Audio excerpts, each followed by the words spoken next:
Daily with Tim Geithner.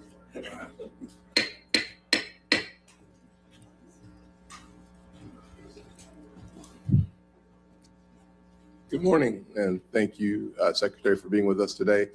Before I start my prepared comments, I will say that so often we have staff members who are able to move forward and move out, and so often they tell me that the best job they've ever had is working for my office, and then they leave. Shay Hawkins, one of my staffers that I just spoke to yesterday, has recently taken a job with Treasury, and he said he's so sad to go. I said, well, you can stay. He said, no, I'm not that sad to stay. So welcome new members of your staff from my staff, and they're looking forward to working with you and working for you.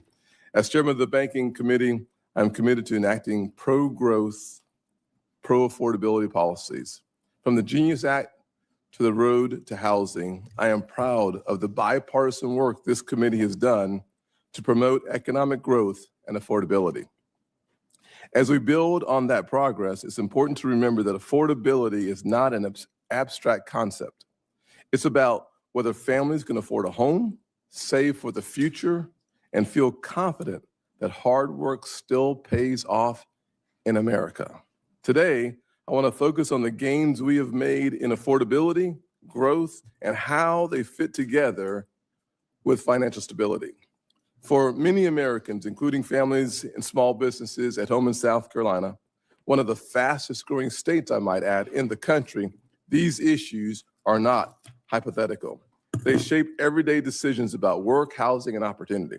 Secretary Bessent, as you pointed out in your FSOC's 2025 report, economic growth and economic security are critical to financial stability.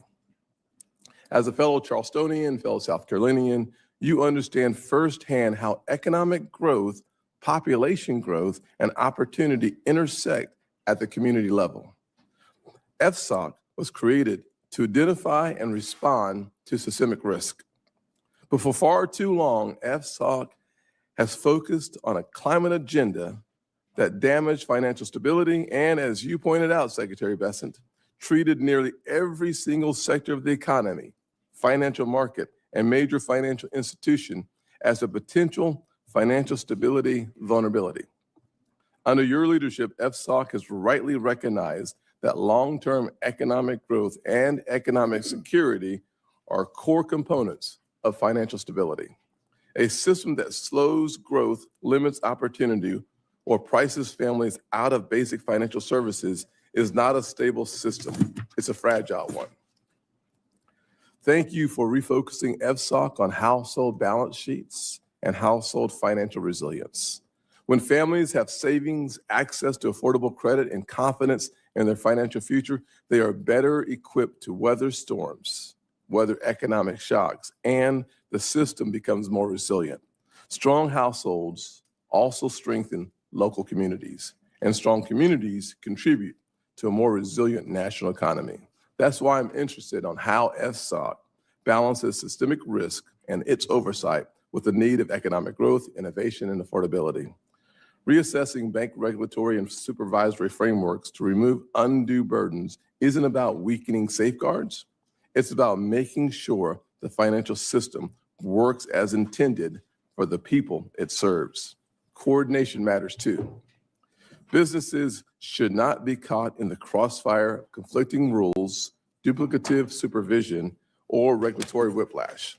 When regulators fail to coordinate, the consequences don't stay in Washington. They show up in higher costs, fewer choices, and less access at the kitchen table.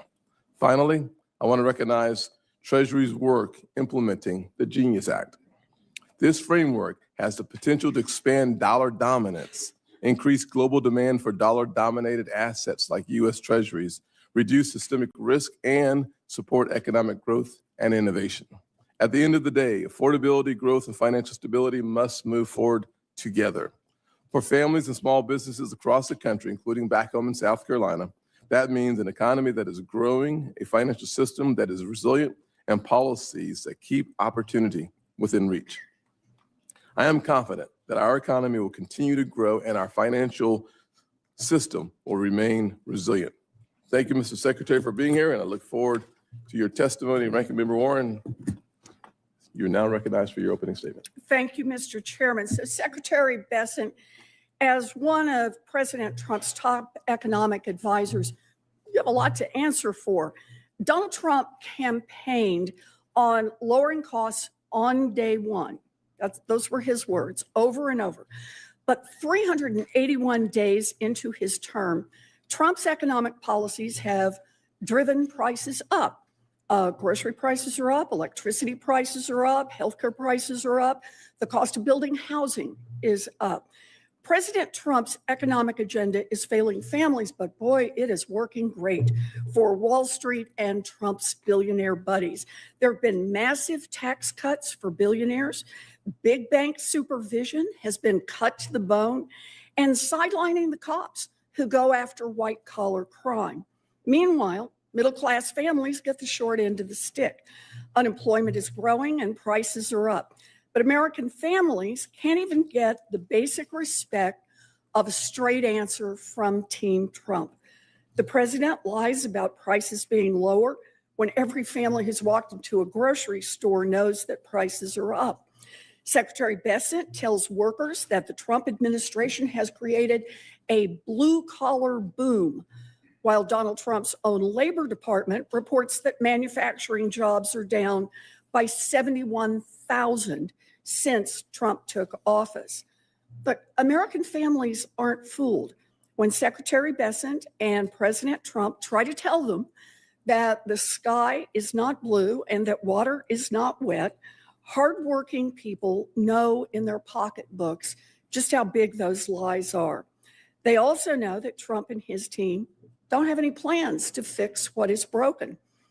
Secretary Bessent is here today in his role as chair of the Financial Stability Oversight Council.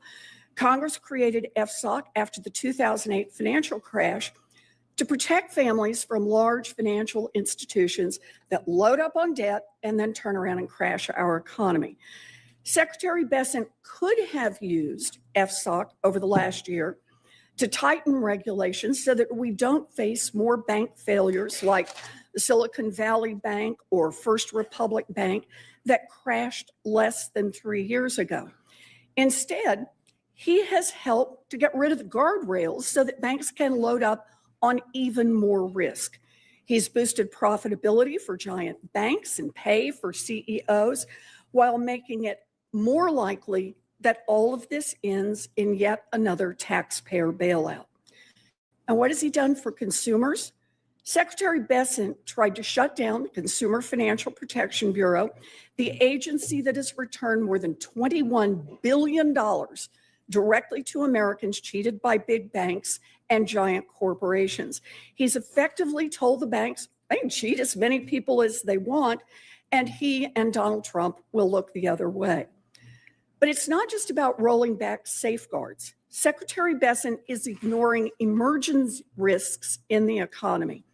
The private credit market looks like a ticking time bomb.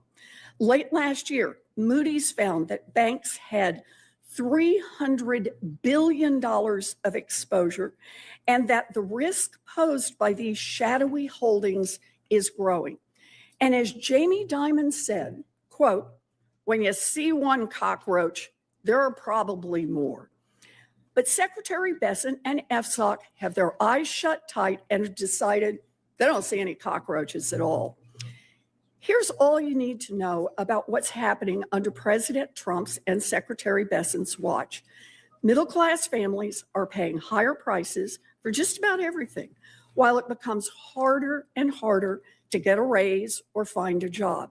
Meanwhile, Wall Street CEOs are getting the kid glove treatment as Trump policies may be edging the economy closer and closer to another disastrous financial crash. Now, President Trump is so busy raking in cash from foreign governments and building his gold-encrusted ballroom that he's completely out of touch with how his economy is making life harder for millions of Americans. We are only 1 year into Donald Trump's second term. And if Trump and Bessent don't wake up and change course quickly, the economy may keep delivering for billionaires, but it's going to get even worse for American families. Thank you, Mr. Chairman. Secretary Bessent.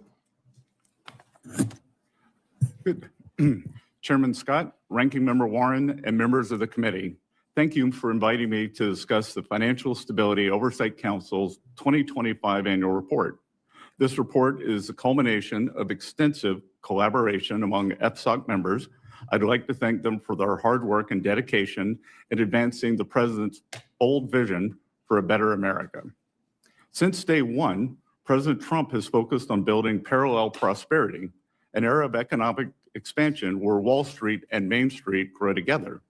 To that end, Treasury has tirelessly pursued pro-growth policies to unlock the potential available to all Americans when they are free to save, invest, build businesses, and drive their own economic destinies.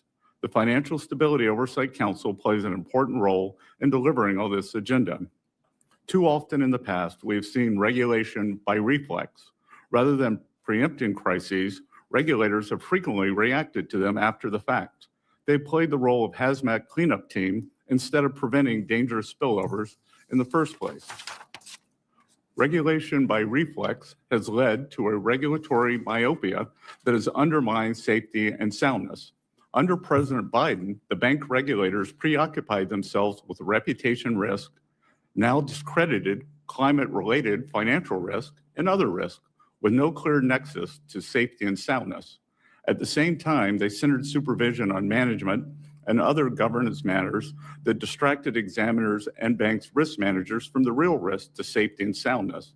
The result, predictably, was the second, third, and fourth largest bank failures in U.S. history under his administration. Besides undermining safety and soundness, regulation by reflex has driven excessive regulation. That can lead to economic stagnation, and economic stagnation is itself a threat to financial stability. In calibrating regulations, federal agencies must avoid the temptation to create a zero-risk financial system, which would result in what others have called the stability of the graveyard. FSOC should aim to identify vulnerabilities that could lead to systemic crises and encourage the private sector to mitigate those risks before recommending additional regulation. FSOC should also work with its members to support efforts to avoid or pare back existing regulation that stifles pro-growth lending, capital formation, and innovation. And the best way to achieve these goals is by centering economic growth and economic security at the heart of FSOC's agenda. Promoting economic growth and economic security is essential to ensuring financial stability. Economic growth strengthens households, business, and financial institution balance sheets, creating capital buffers that reduce the risk of defaults and financial stress. And economic security reinforces domestic production capacity, raising living standards while reducing vulnerability to external shocks and supply chain disruptions. FSOC's annual report prioritizes economic growth and economic security accordingly, with a specific focus on our four policy areas: Treasury markets, cybersecurity, regulatory modernization, and AI. First, the Council is ensuring that the U.S. Treasury market remains the deepest and most liquid in the world. The Council is supporting efforts by member agencies to strengthen this market against future shocks, including through the Interagency Working Group on Treasury Market Surveillance and the Market Resilience Working Group. Ongoing monitoring and targeted reforms by individual agencies remain essential to financial stability. Second, the Council is taking action to protect our financial system from increasingly sophisticated cyber attacks. Nation-state actors and criminal groups continue to target our financial institutions and critical infrastructure. To address this risk, the Council is supporting expanded information sharing, joint monitoring, and scenario-based exercises, and it is emphasizing the need for regulated firms to manage cyber risks tied to third-party service providers. Third, the Council is committed to supporting efforts to modernize supervisory and regulatory frameworks for banks and credit unions. Going forward, regulation and supervision should address material risk, enhance transparency, and reduce unnecessary burdens, particularly for community banks. Fourth, the Council is prioritizing the responsible use of artificial intelligence to strengthen financial stability. The Council is working with public and private sector partners, including international counterparts, to enhance system resilience while closely monitoring emerging risk. I will close by highlighting our progress in enhancing the utility of our annual report. In this year's report, FSOC shifted away from its past approach, where nearly every major market and financial sector was described as a financial stability vulnerability. By introducing a new structure centered on fostering economic growth and security, we are tuning out the white noise to concentrate on the issues that matter most for U.S. financial stability. With this overview, I look forward to taking your questions. Thank you, Secretary. And to all the members, we have essentially full attendance, and it looks like everyone wants to ask a question, so I will be pretty consistent on calling us to 5 minutes. Just want to make sure that you guys have a little time to prepare for that. Okay. Got it? Just so long as it's everybody else. Well, of course, yes. We'll work on that. Okay. Secretary, I'd love to give you a couple minutes to respond to some of the things the ranking member said, starting with the fact that 2 of the 3 largest bank failures in American history happened under President Biden, not President Trump. Correct? Correct.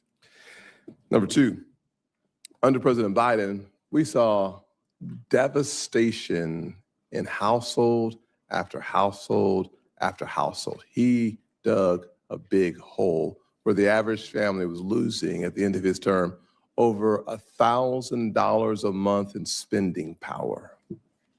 Accurate? I would say workers suffered under policies championed by the Biden-Warren economy. And President Trump has had to fill that hole. As a matter of fact, we've seen some of the strongest GDP growth that we've seen in decades. We've seen strong GDP growth in spite of many, but not all, of the members on the right, or my right side of the room, voting for the longest government shutdown in history. Despite that, we have seen extremely strong economic growth. And if you look at the success, and this doesn't get a lot of attention, but let's make sure that it gets more today. If you look at the success of the Working Families Tax Cut bill, for those folks in blue-collar America, for the folks who are working every single day, sometimes 2 jobs, trying to make sure that their ends meet, when they look at sitting down at the kitchen table, wondering if anyone is paying attention in Washington to the suffering and the challenges around the country in their household, the answer today is absolutely, positively, unequivocally yes. We know that because in the Working Families Tax Cut bill, we saw tips. If you earn tips in America, your taxes went down significantly. Is that an accurate statement? Yes, sir. No tax on tips, no tax on overtime, no tax on Social Security, deductibility of auto loans for American-made cars, and every Democrat voted against that and in favor of the largest tax hike in history. Now, on top of that, because we understand that raising children have never been more expensive, and frankly, if you looked at the attempt of my friends on the left on child care, some of their proposals would have taken child care from average of $15,300 to $29,000 in some of the estimates given by their bill that they wanted to get passed under President Biden. We actually increased the child tax credit to $2,250, $2,200, right? $2,200. So when you compare the 2 economies and compare the 2 levels of leadership that we're seeing in great contrast, back-to-back leadership, there's no question that if you're looking for someone focusing on working class Americans, undeniably, that would be the Trump economy and the Trump administration. Mr. Chairman, during Joe Biden's tenure, CPI was 4.7% on an annualized basis. Cumulative CPI was 21.5%. There was a loss of real purchasing power for working families. Thus far, we've seen an increase in real wages. CPI for 2025 was 2.7%, And we have seen it fall for the past 3 months to 2.1. And there is an index called Trueflation, which is observed inflation, not measured inflation, which comes with a lag, that just fell below 1%. Wow. I only have a minute left. I'm holding everyone to the same standard, including myself. So here's my probably not my last question, but I'm getting close to the end. When inflation in 2021 hit 9%, bad or good for the American economy? Terrible. Terrible for the American economy, terrible for the American people. Number two, when President Trump has been able to keep inflation under 3%, still heading towards our goal of 2%, much, much better for our economy. And as a result, interest rates have been able to come down consistently. Yes, we've seen the interest rates come down this year, and the 10-year U.S. Treasury had its best year since 2020, when the bond markets and our G7 colleagues actually had rate hikes. We had rate decreases. I only have 10 seconds. At the end of the day, home ownership and affordability is more likely now in the Trump economy than it ever would have been under the Biden economy. Ranking member? Thank you, Mr. Chairman. So for a solid year while he ran for president, Donald Trump promised pretty much every day that he was going to lower costs on day one, if he was elected. Those were his words, not mine. So Secretary Bessent, you are one of the president's top economic advisors. Let's just start with a little truth telling about the Trump economy 1 year in. Affordability is the top concern for Americans across the country. Donald Trump has called affordability, I want to get this right, a hoax. He's called it a scam. He's called it a con job. You're the Secretary of Treasury. You know the numbers. Is affordability a hoax, a scam, or a con job? Senator, it may be a bit nuanced for you, but what President Trump is referring to is the media saying that the affordability crisis was generated by this administration when it was you and President Biden who destroyed the buying power of the American people. So there is an affordability crisis, and you were front and center in it. So let me make sure that I understand. Donald Trump is not saying that affordability, what's happening to families right now, is a hoax? He is saying that trying to lay the blame at this administration rather than the Biden-Warren economy is a hoax. Okay, so it all happened before he got it. And everything that's happened since then, nothing is a hoax here. 21.5% cumulative inflation. Let me just ask about what's happened in the 1 year that Donald Trump has been president. Last week, President Trump said, quote, "We have the groceries going down."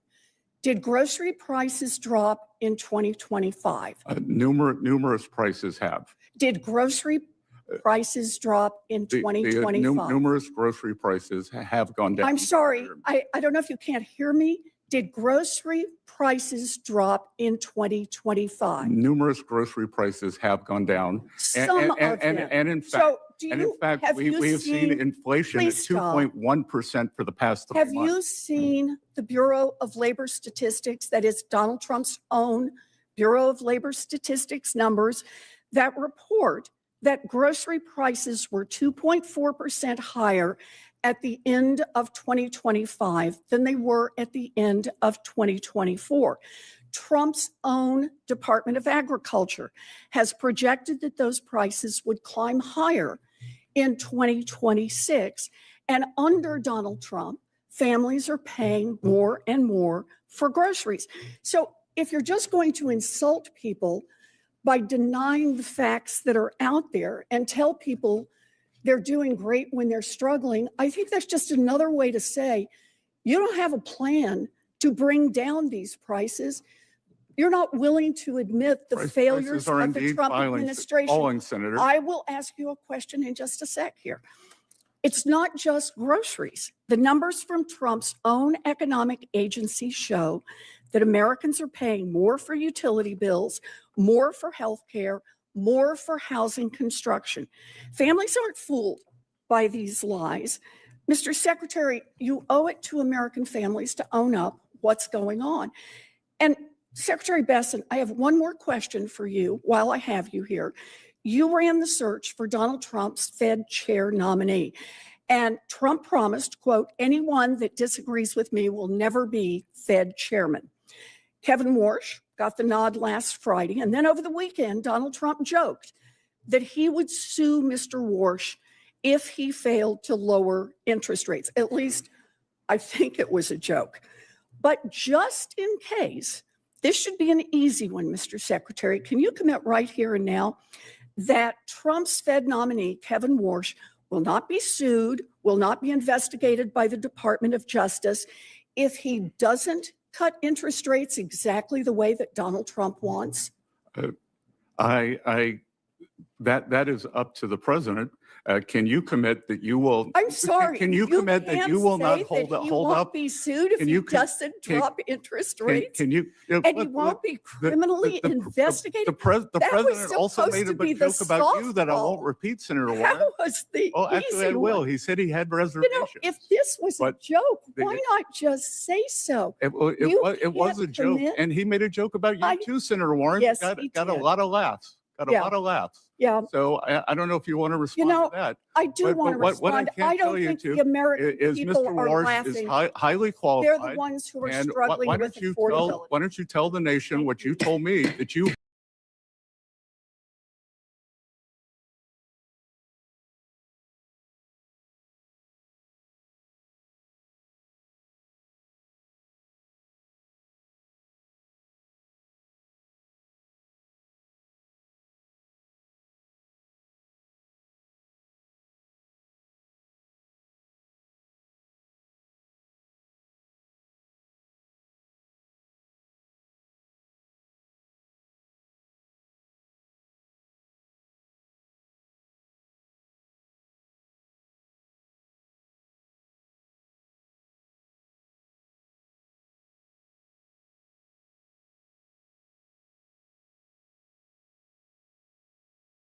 risk management? Well, as you know, AI is an exciting and new technology, and there's a great amount of learning to do here. So FSOC, Treasury, the regulatory agencies are working with our private partners to implement in a gradual way robust usage of AI. AI can be a great tool, but AI, we have to also think that AI can be a risk through state and non-state actors. So it is a public-private partnership, and we are pushing very hard across the agencies and at Treasury.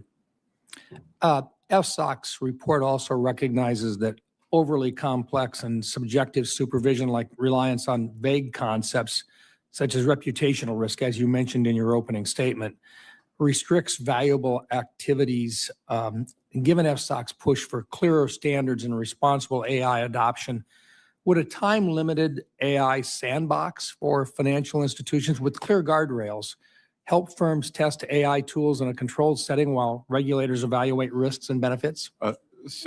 Senator, that is clearly the one very interesting option, and we are considering that moving forward. We'd be happy to work with your staff on that. I feel very passionate about that part of it. I would look forward to working with your team as well, sir. I'm also just curious. We've talked now, and the discussion will go on and on about how we build the economy and so forth. But I think just for the American public, since they probably don't get an opportunity to just have a back and forth with the Secretary of the Treasury very often, let's talk a little bit about how we really reduce the price of getting a home for an American family. I think a lot of it has to do with bringing down the interest rates that charge in the 30-year mortgage. Can you share with us a little bit, we talked about treasuries and you mentioned that the rate of treasuries, the cost of treasuries is coming down. Can you share a little bit about what it takes to bring down the price of treasuries with regard to the growth of GDP? And when treasury rates come down, what that does for an average American home buyer who's looking at a 30-year mortgage? Well, I'd be glad to, Senator, because President Trump is focused on Main Street and not Harvard Square. A mortgage rate is two components. We could say that it is a derivative of the 10-year, but it's really a 7.5 year. And we have seen that decline. And then it is the spread between the 10-year bond and the actual mortgage security. And we have seen that is at multi-year lows. So what we saw in January was the lowest mortgage rates in almost 3 years. You know, we've got $37 trillion in debt. A lot of the folks back out there saying if you've got that much debt and you're paying interest on it, that competes with folks that want to loan you money on a mortgage. Can you talk about what it means to build GDP and how someone who is looking at laying out bonds and so forth, as you build GDP, what that does and how that impacts a homeowner? Well, yes, because two things, sir. We brought down the fiscal deficit for the calendar year. So from 2024 to 2025, at 2024, the deficit to GDP, which is a very important number, was 6.97%, highest when we weren't at war or in a recession. We brought it down to 5.4. That was a combination of the holding spending and growing the economy. And as we continue to do that, interest rates will naturally decline, and it pushes the out inflation. What we could see from an MIT study was that the Democrats' spending, it was responsible for almost half of the great inflation. The overspending, according to MIT, was responsible for that and penalized American homeowners. So by controlling the budget, growing, and in a responsible way, we will bring down mortgage rates. And I would say that building costs are now down in the year. Thank you. Thank you, Mr. Chairman. Yes, sir. Senator Reed. Thank you, Mr. Chairman. Mr. Secretary, the President announced on January 9th, in his words, quote, effective January 20th, 2026, I, as President of the United States, am calling for a one-year cap on credit card interest rates of 10%. In remarks at the World Economic Forum in Davos, the President further said, quote, the profit margin for credit card companies now exceeds 50%. He also indicated that Americans are paying 28, 30% interest rates. You were one of his top economic advisors, Mr. Secretary. Do you support interest rate caps to improve affordability on credit? I wholeheartedly support President Trump's policy. And I think that what you've just said would be in direct contrast to what Senator Warren said about this administration favoring the big banks. But those are facts. Well, I don't think my statement indicates at all what Senator Warren said or meant. I wanted an answer. You gave me one. Yep. But let's just look at the current situation. We already have legislation that protects service members by putting a 36% cap, not just on credit cards, but all credit relationships. And it protects them from being exploited. And as in my youth, I was a company commander and saw it firsthand. Would it make sense as a first step to provide a 36% interest rate for all Americans, not just service members? 36% doesn't seem like much protection to me, Senator. Well, it's better than some of the things that are being presented to service members without the rates. These new plans to buy commodities, and sometimes the rates go to 500, and still today, you have entrepreneurs who are charging extraordinary rates, and particularly to vulnerable populations, which I know they don't congregate at Harvard Square, but they also don't hang out in New Haven either. So I think that would be a sound step, Mr. Secretary. Senator, you haven't seen all of New Haven. I haven't, but I've seen a lot of it, the parts that you might have missed. The situation at Fannie and Freddie is significant. We have significant federal interest financially in Fannie and Freddie. But under the director, Mr. Pulte, these taxpayer-owned assets are no longer in compliance with the law or with stock exchange listing standards. Pulte has appointed himself as director of both boards, even though the law says, quote, the director may not hold any office, position, or employment in Fannie or Freddie. A majority of the Fannie board has not been determined to be independent. The audit committee is no longer comprised entirely of independent members. And the governance has been sacked by political affiliates. These all are prohibited by law and regulation. So how will you bring them into compliance, Mr. Secretary? That would be FHFA, not Treasury. Excuse me. You are one of the largest, or the taxpayers are, you provided them, Treasury did, not you personally, a 200 million bailout in 2008. And you have no interest in Fannie and Freddie? I'm very interested in Fannie and Freddie, and I'm interested in fulfilling the mission to the American people to keep mortgage rates low. What about following the laws? So again, you should ask Director Pulte. I do not see I don't think this creates a Well, financial. all right, you have nothing to do with Fannie and Freddie. Director Pulte has said that you and him are, quote, very aligned, and we meet regularly about the conservatorship. By the way, it's in conservatorship because of Secretary Paulson, your predecessor. According to Fannie and Freddie's annual reports, the companies, quote, continue to rely on financial support from Treasury pursuant to our senior preferred stock purchase agreement, under which taxpayers own 1 million preferred shares on a warrant to purchase up to 80% of their shares. Treasury staff manages those shares and warrants for the taxpayers. Your predecessor, Hank Paulson, placed these companies into conservatorship. So you have the premise or the power to place Fannie and Freddie into conservatorship. I would think that that gives you a little bit of leverage talking to Mr. Pulte about why he's not following the law. You're reneging on responsibilities, Mr. Secretary. And you're also being the senior person here, your behavior to some of my colleagues is absolutely childish. Thank you. Thank you, Senator. Good to see him. Senator Kennedy. Hello, Mr. Secretary. I'm over here. How are you? Good. Mr. Secretary, as you're also head of the IRS, we've had some tough ice storms. Would you and your colleagues consider an extension on allowing extension to allow people to file taxes a little bit later? Senator, I've been in touch with the governor of the great state of Louisiana, and he and I and my staff are working on that. It is traditional to grant Right. extensions for events like this. Good.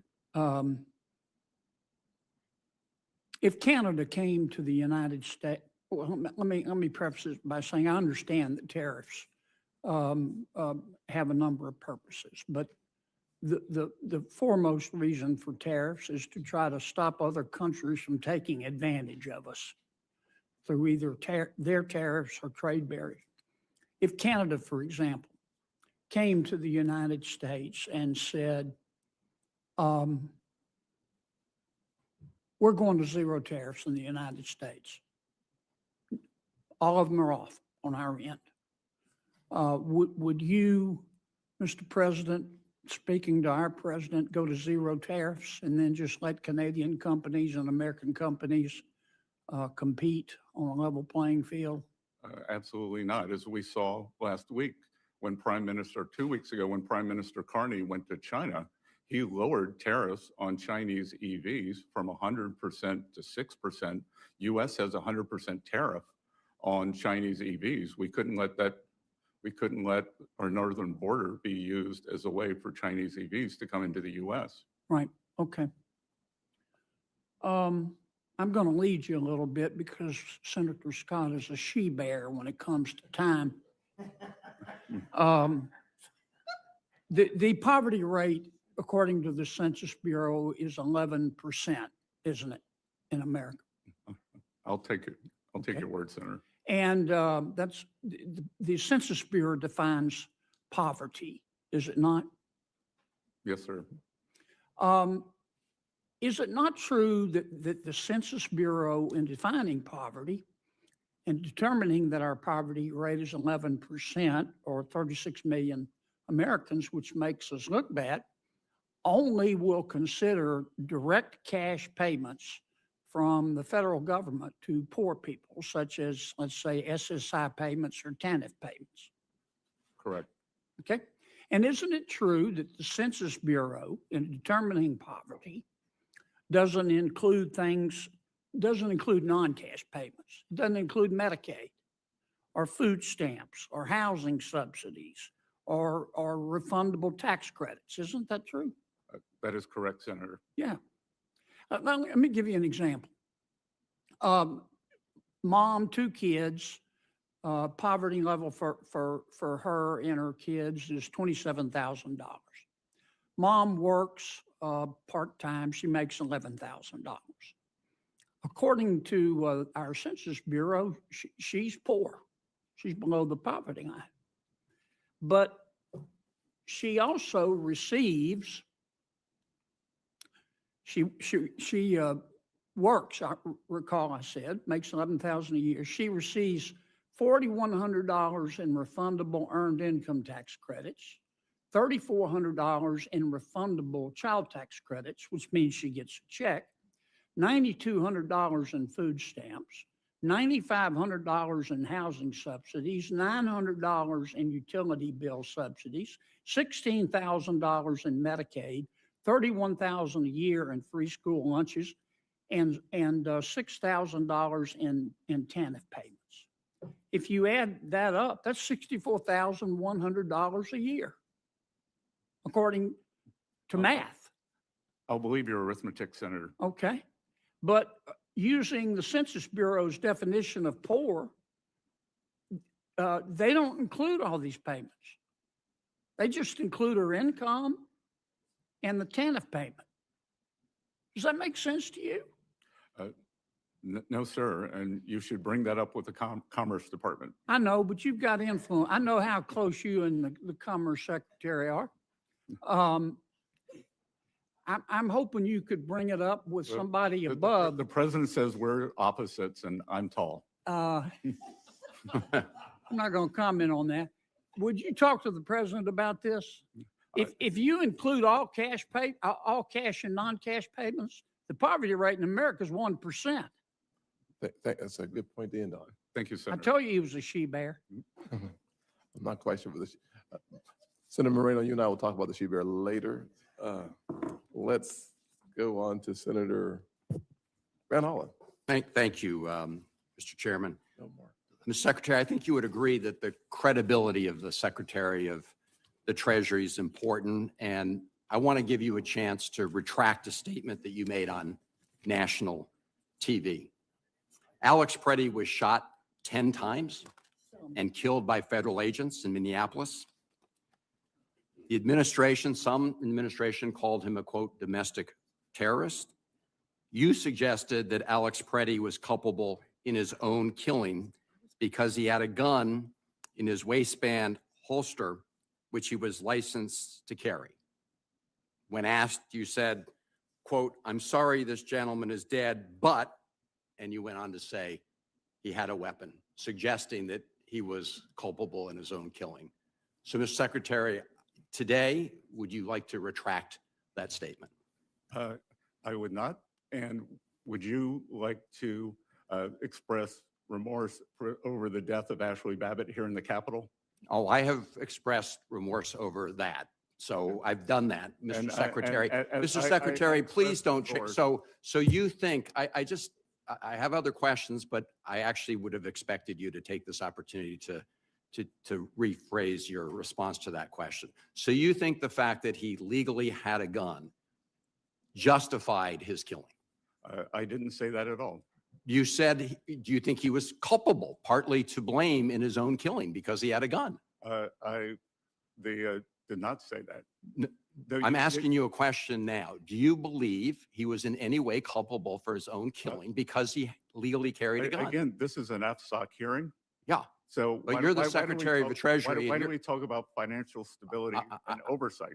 I'm happy to, Mr. Secretary, but your credibility is important. And in that response, you really, I think, let down the country because we expect honesty after that kind of terrible tragedy. Let me ask you about FSOC. I'm glad that you've all established a household resilience committee because people are being financially squeezed from every side. And I've got a whole bunch of quotes here from candidate Donald Trump on the campaign trail. Starting the day I take office, I will rapidly drive down prices and we will make America affordable again. It's interesting he used that phrase since he's been making fun of the affordability phrase recently. But I listened to your exchange with Senator Warren, and the facts show very clearly that inflation has not been eliminated, has it. Well, Right. it is undesirable to completely eliminate inflation. What is desirable is to get back to the Fed's 2% target. And for the past 3 months, we've been at 2.1%, Senator. No, So but yeah. the 21.5% under the Biden administration. Now, look, Mr. I know how you're playing games. You're doing the aggregate over the Biden administration. The last few months. And you are. No, the being a- number you're being a- 2.7 is your own number for last year, the year of the Trump administration. It So let is. me ask you, And you're being a deconstructionist and saying day one. and great, well, I'm just reading the Okay. president's own statements. I Well, mean, if I'm he's, glad you all have the same talking Chairman, I point. ask unanimous consent that these statements be placed in the record. Without objection. All right, look, Mr. Secretary, you used to believe that tariffs would increase inflation and prices. Isn't that true? I wrote that in a letter to my investors, but a year before, I also wrote that I thought Senator Warren would be the Democratic presidential nominee. But So Mr. my Secretary, please, predictions have been bad, please. have been bad. Okay. So Mr. Secretary, it was January 2024. You said that increased tariffs would raise prices. no, right? I said they could, and I also said it would strengthen the dollar, and the opposite has happened. Yeah. The So- prices have not gone up due to 150 years of data from the San Francisco Fed. Mr. show- Secretary, show you're again, you're that we- cherry that- picking, numbers. As It are- is a as are you. fact that prices continue to go up. And I that understand, is Mr. desirable over the long term. I understand that you said just at this hearing that building costs are down. I just want to point out for the record that the National Association of Home Builders said on January 29th, not very long ago, that costs are up. Construction costs account for about 65% of average home prices in 2024. And they say, and I'm quoting, record high for construction costs since the inception of the series in 1998. Not the Biden administration, 1998. Thank you, Mr. Chairman. Yes, Is that a sir. 2024 number? Senator Haggerty. This is a number from the home builders. I'm happy to share it with you. Thank you. Senator Haggerty. Thank you, Mr. Chairman. Secretary Bessent, it's always great to have you here. Good to Is see it- you, Senator. There's not a day that goes by that I don't get someone complimenting on the great work that you and your team are doing at the Department of Treasury. If you'd like an extra moment to respond to Senator Von Hollen, I would be more than welcome to. No, I think he speaks for himself. Okay. Well, Secretary, over the years, excessive and misguided regulation distorted markets and imposed undue cost on the American people. I'm particularly concerned about this dynamic in our banking system. As you and I wrote together in the Wall Street Journal, Dodd-Frank sought to end, quote, too big to fail. But in fact, it created a regulatory environment in which community banks are, quote, too small to succeed. Policy errors have entrenched the dominance of the largest banks and made it even more difficult for community banks, which lack the market distorting perception of being too big to fail. For smaller banks, the result has been a bloodbath. The U.S. has lost 3,600 community banks since 2010, nearly a 50% decline in the community banks in our state, in our nation.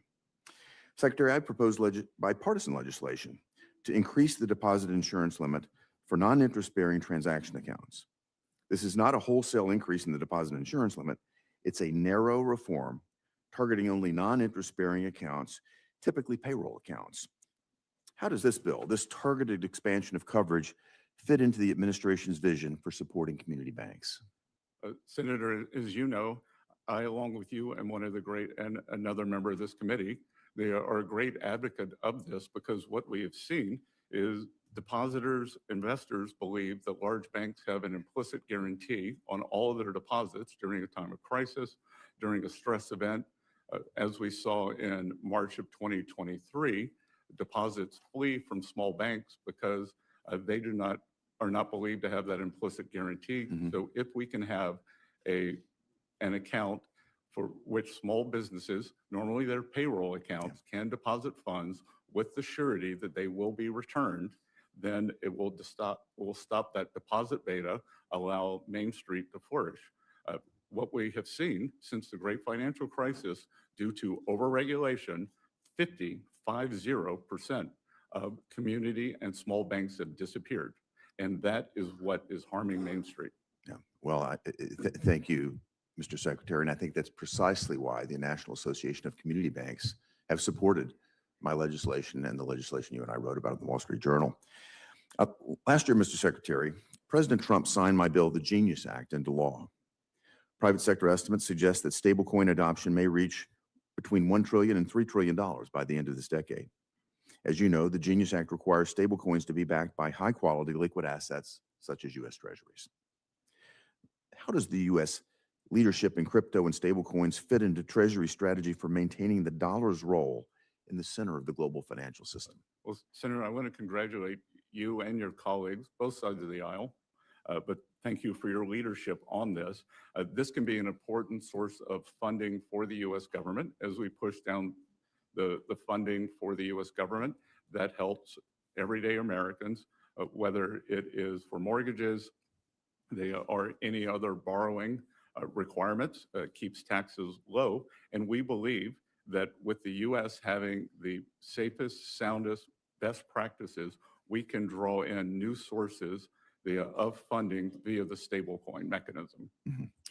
If you think about the impact of the passage of the Genius Act, it was a major statement in terms of keeping innovation on shore. And I'd just like to get your perspective in terms of the stability and clarity that we provided with the Genius Act and what that means for keeping innovative capacity here in America. Well, it's innovative capacity in digital assets, and remaining the leader in that is imperative. And what we don't want to have are central bank digital assets, which we are seeing in the rest of the world. And Senator, as you and I have often discussed, we are going to see a choice between American private sector assets with our best practices and regulation, or between central bank digital assets, whether in Europe, whether in China, in the rest of the world. And I think the world is going to choose the US dollar and the private sector well-regulated choice that US stablecoins will provide. Well, I couldn't agree more. And I think that underscores my sensitivity to not undoing ex post facto the good work that we did in Genius. I want to see us put in place international reciprocal regimes that work. I want to increase the demand for U.S. Treasuries as you do. And I'm going to encourage my colleagues to preserve the Genius Act, given all the hard work that went into it. Thank you, Mr. Chairman. Good. Thank you for your leadership, Senator. Thank you, Mr. Secretary. Senator Cortez Masto? Thank you, Mr. Chairman. It was a question, but I want to make sure it's right. Thank you. Okay, good. Thank you, Ranking Member. Secretary, thank you for being here. I appreciate your opening comments and your report of the Financial Stability Oversight Council's 2025 annual report.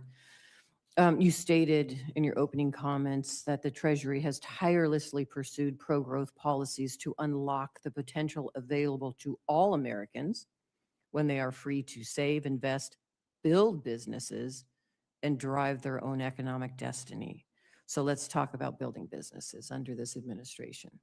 And this is nothing new to you because we've been talking, and I've been talking to you about this for the last year. In Nevada, travel and tourism are the backbone of our economy. Tourism makes up nearly 30% of Nevada's economy, generating $24.4 billion in total wages. This administration's blanket tariffs and insulting rhetoric towards our closest allies are damaging America's tourism economy. For instance, the U.S. saw 12 straight months of declining visitors from Canada last year. The top international market for Las Vegas, that's roughly a 20% decrease for my state. That is countless dollars, jobs that my state, we are losing, paychecks that won't go to Nevada residents, including the over 400,000 hospitality workers across the state who are dealing with this issue. So my question to you is, will you apologize for driving away visitors and hurting our working families? A couple of things, Senator. One is the Canadian economy is doing poorly, so perhaps part of that, maybe we should deconstruct why Canadian tourism is down. And two, that it's a choice by the Canadians in terms of where they want to go. And so if you think that should we pull down all of our trade barriers with China so that 1.4 billion people can fill up the hotel rooms in Las Vegas? So this is the data from the Commerce Department, this administration's Commerce Department on National Travel and Tourism Office, year-over-year declines in travelers from October 24th to the 25th. It's not just from Canada, it's from Germany, it's from the Netherlands, it's from Australia, it's New Zealand, it's India, it's Vietnam, it's Philippines. We are seeing under this administration, a U.S. Travel Association travel forecast that is dealing with now nearly a 70 billion travel trade deficit for 2025. So how do you intend to address the tourism travel issue that we are losing money in this country because of the policies of this administration? Is overall the occupancy in Las Vegas down or more Americans going? I'm talking about internationally. It's not just me, it's Florida, it's other states that are dealing with a decline in tourism. And this is my conversation with you for the last year that seems to be this administration keeps ignoring. It is $1 billion, trillion industry to this country, and you don't seem to think it is important. Let me talk about something else, though. You mentioned, I'll give you an opportunity, Good. but you mentioned how you're trying to help my service industry. And I supported this, no tax on tips, because I think more people should keep money in their pocket.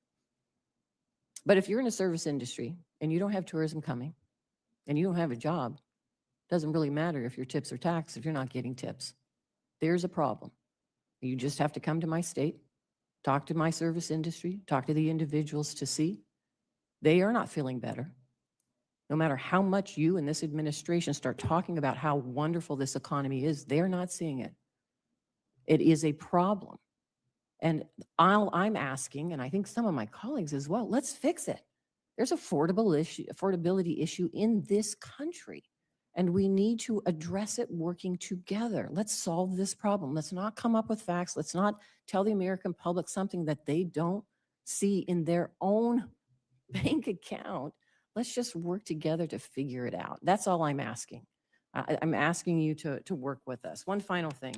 It's not just my service industry. It is small businesses across the country who are being squeezed. We have seen it time and time again. The tourists, listen, the facts are there. You can debate with me the facts, but the truth of the matter is many of our small businesses are being squeezed right now. Higher prices, absorbing higher costs. Some of them have had to shutter. The small businesses are the backbone of our industry. We've got to do a better job for them. I know my time is up. Thank you, Mr. Thank you, Chairman. ma'am. Guess there was no Senator question. Tillis? Thank you, Mr. Chairman.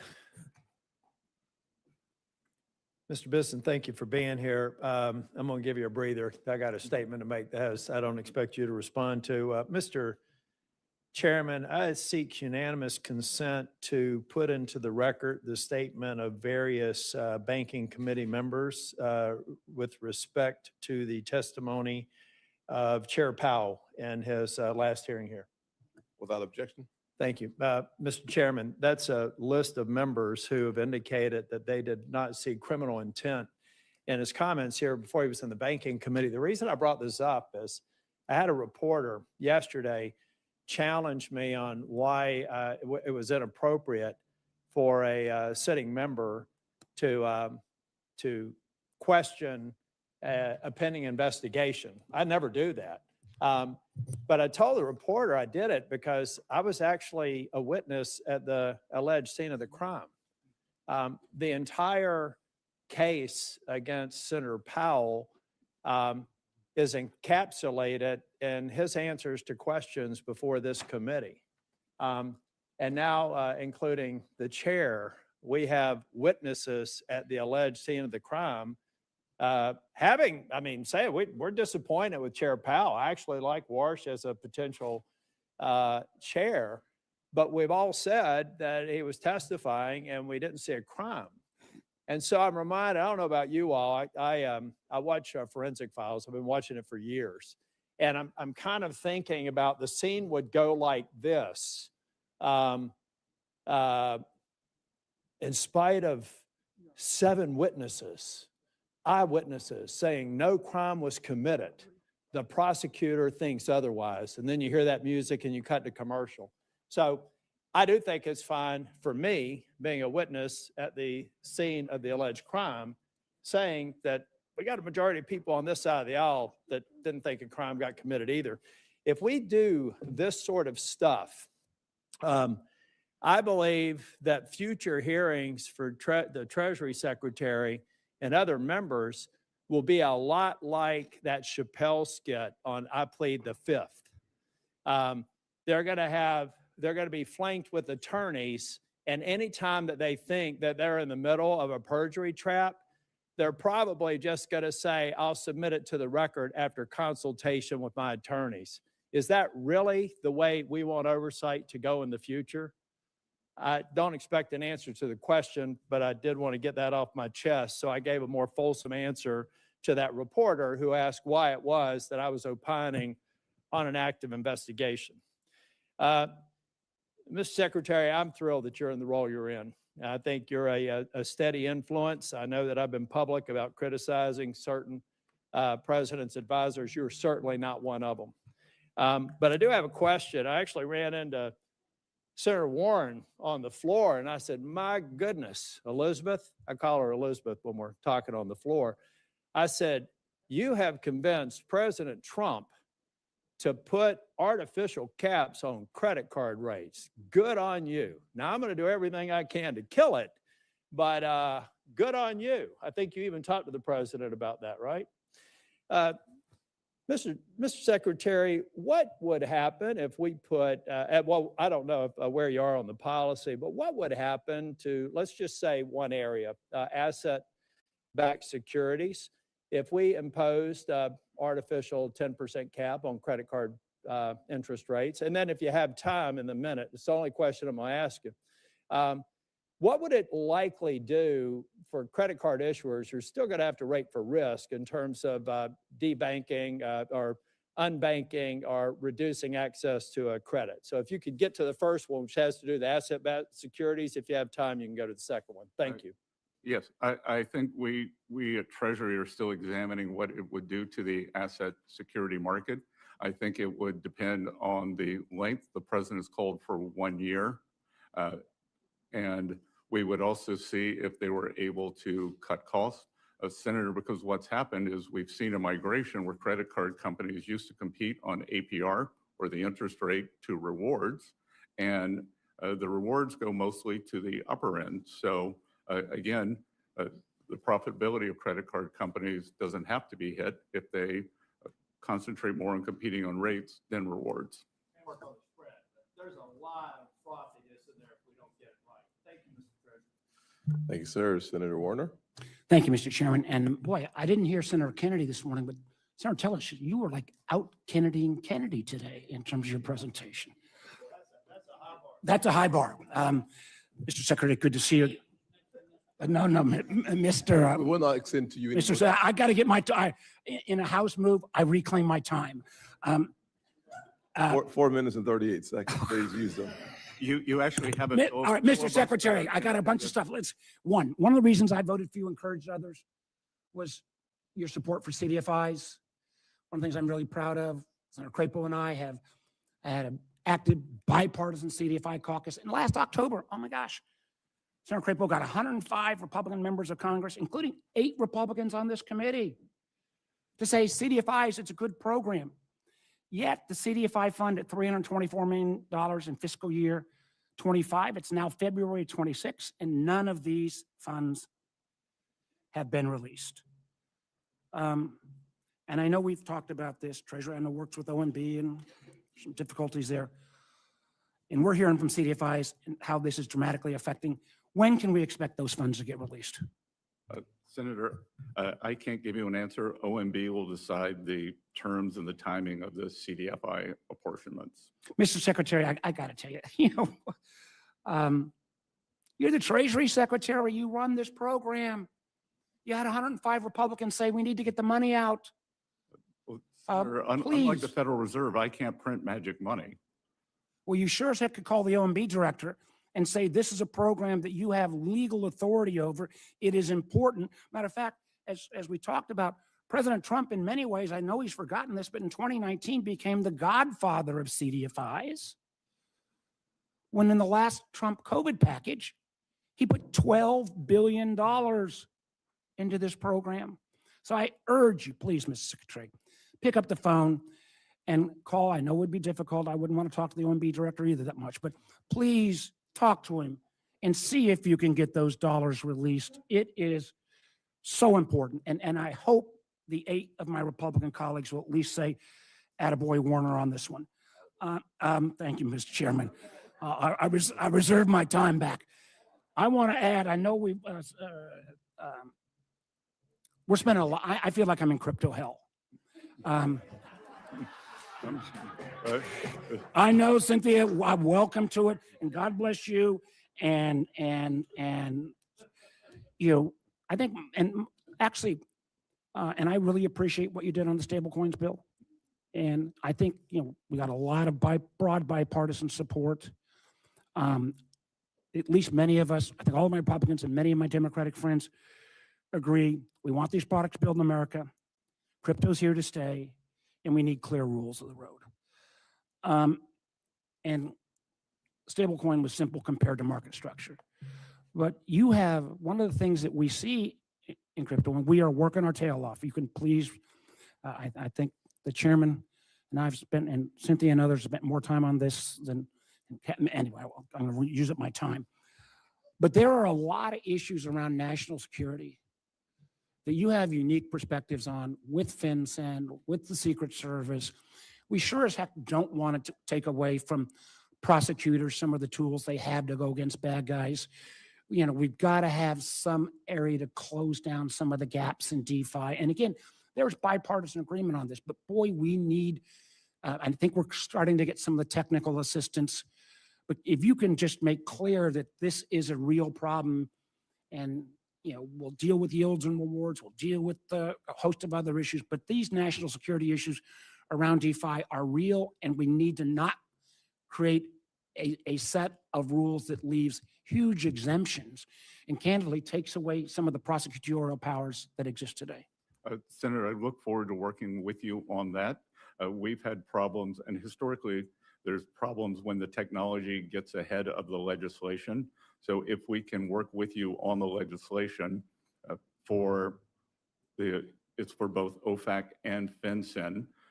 We love your technical assistance, and I think, Mr. Chairman and Senator Olmos, that you will be invited to our next round robin on that, and that may be later today or tomorrow or Monday. So good. And if you could convince some of there seems to be a nihilist group in the industry who would prefer no regulation over this very good regulation. Amen, brother. So weigh in.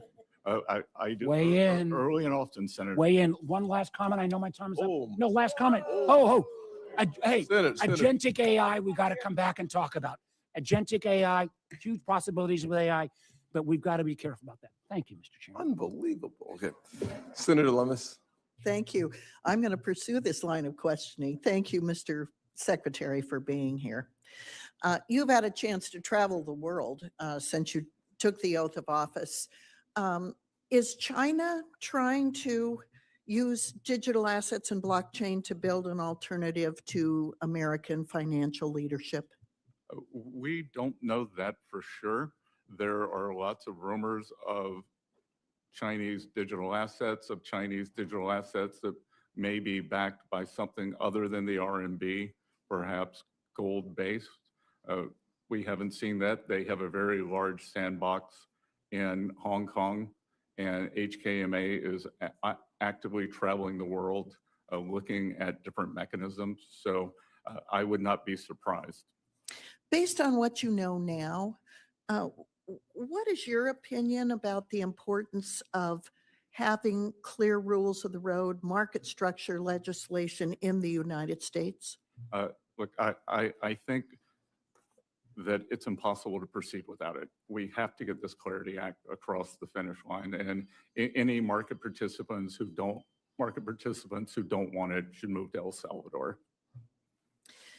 So as a industry, what is the benefit to having this industry embedded in the U.S. economy? Well, again, as I said, that there seem to be people who want to live in the U.S., but not have rules for this important industry. And we've got to bring safe, sound, and smart practices and the oversight of the U.S. government, but also allow for the freedom that is crypto. And I think it's a balance that is being worked out. It was worked out in the Genius Act, and I'm confident with leadership of people on both sides of the aisle that we can get clarity across the line this year. Can you see a day when conventional banks and digital asset banking are offering the same types of products, giving each an advantage to offering a broader array of financial products to the American consumer? I think that can happen over time, and we've actually been working with small and community banks to discuss how they can be part of the digital asset revolution also. Among the things that have challenged us in these last months is concern by community banks and big banks that the stablecoin bill, the Genius Act, and market structure could cause a bleeding of deposits from small banks. What's your reaction to that concern? Look, I've been a champion of these small banks, and deposit volatility is very undesirable because it is the stability of those deposits that allows them to lend into their communities, ag, small business, real estate, and we will continue to work to make sure that there is no deposit volatility associated with this. Well, as an ag borrower, I commend you on that because I have borrowed from community banks on our ag operation for decades, and we're dependent on our community banking relationships in rural America to help sustain us and grow our businesses. So I very much appreciate that. I want to switch to digital asset taxation for just a minute. So among the things that I'm exploring, and the Senate Finance Committee has a package of bills that looks really good to me on digital asset taxation. But one of them that's kind of vexing that I could use some guidance on is the issue of de minimis with regard to especially Bitcoin and other digital assets that might be used as a means of exchange. So the issue is, will it be a capital gain or will it be exempt from capital gains when it's used as a means of exchange to purchase things? And if it's going to be subject to a capital gain, how do you calculate what the capital gain is? If somebody has a blended portfolio of Bitcoin, some of which were purchased when it was $300, some of which were purchased today at $75,000, and some of which were purchased a year ago at over $100,000. How do you calculate the capital gain? Do you have some thoughts about that, or who I could consult with in your shop? It's a very complicated subject. We'd be very happy to have our Office of Tax Policy work with your team. I'll be over. Thank you, Mr. Secretary. We look forward to seeing you.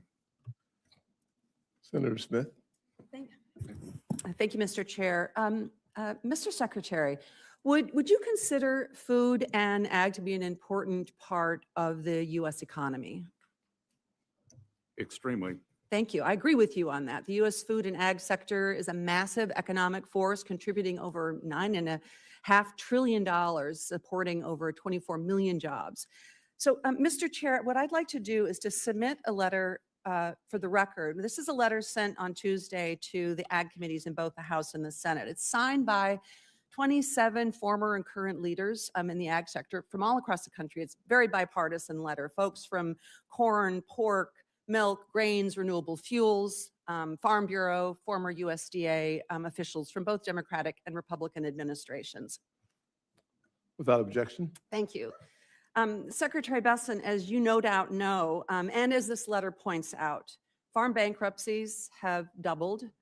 Barely half of all farms are profitable this year. The U.S. is running an historic agriculture trade deficit, which is a sharp reversal from record surpluses. And farmers are paying higher prices for everything, from healthcare to farm inputs, grocery, and utility bills. And I want to just read you a piece of this letter, which says, Consider the impact of the China trade war on soybeans alone. In 2018, when the China tariffs were initially proposed, whole U.S. soybean exports represented 47% of the world market. Today, it's down to just 24.4%. The letter goes on. So, Secretary Bessent, my question for you is, when can farmers expect this turbulence and this chaos to stop and input prices to begin to stabilize or at least come down for them? Well, Senator, as you know, input prices spiked under the Biden administration. And Secretary Bessent, when can we expect? again, it's market-based. And as someone who, until the end of last year, was involved in the ag sector, I can tell you it was a record harvest. So it is a problem of abundance, but costs are up. We are working to bring the costs down. Input costs are up, I believe, Mr. Secretary, in large part because tariffs are driving those costs up. And this is causing massive uncertainty and chaos in the farm sector, which is really hurting many farmers in my state and around the country. Senator, it was very unfortunate that the Chinese decided to use our great farmers, soybean farmers, as a pawn in trade negotiations. We have the administration's come out with a $12 billion package, and we have guarantees from the Chinese. They bought $12 billion of soybeans just since October.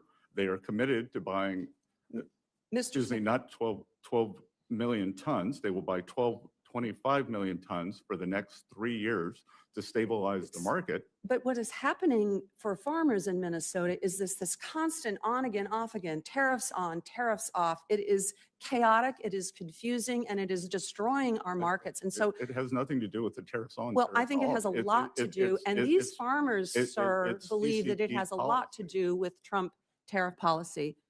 I want to just, Mr. Chair, if I may, before I close, I want to link this conversation to some of the challenges that are happening in the ag sector and the larger economic challenges in Minnesota caused by the immigration action that is happening in Minnesota right now. Because the truth is that ag country is heavily impacted by this. This mass deportation plan is having a huge impact on the ability of farmers in my state to be able to get access to labor. And I'm talking about people who are here legally. And I know that my colleagues on both sides of the aisle that represent farm country understand you are hearing this from your farmers and ranchers as well. And it is having huge impacts on dairy and fruit and veggies. It is a major problem, not just in the farm sector, but all across my state, where just in Minneapolis alone, separate from agriculture, small businesses are losing an estimated $20 million a week because of customers just not being able to show up, being afraid, workers being unable to go to work because they're afraid of going out. The bottom line here, colleagues, is that this mass deportation plan was supposed to go after the worst of the worst, but what's really happening is that these poorly trained and aggressive agents are breaking families apart. They are hurting children. They are separating from their families. They are targeting and detaining and arresting people that have done nothing wrong, and that is morally reprehensible. And Mr. Secretary, it is reprehensible Senator, that you your would time is blame up. Alex Preddy, a U.S. citizen, for his own death, shot in the back by these federal Senator, agents. Never Your blame time's up.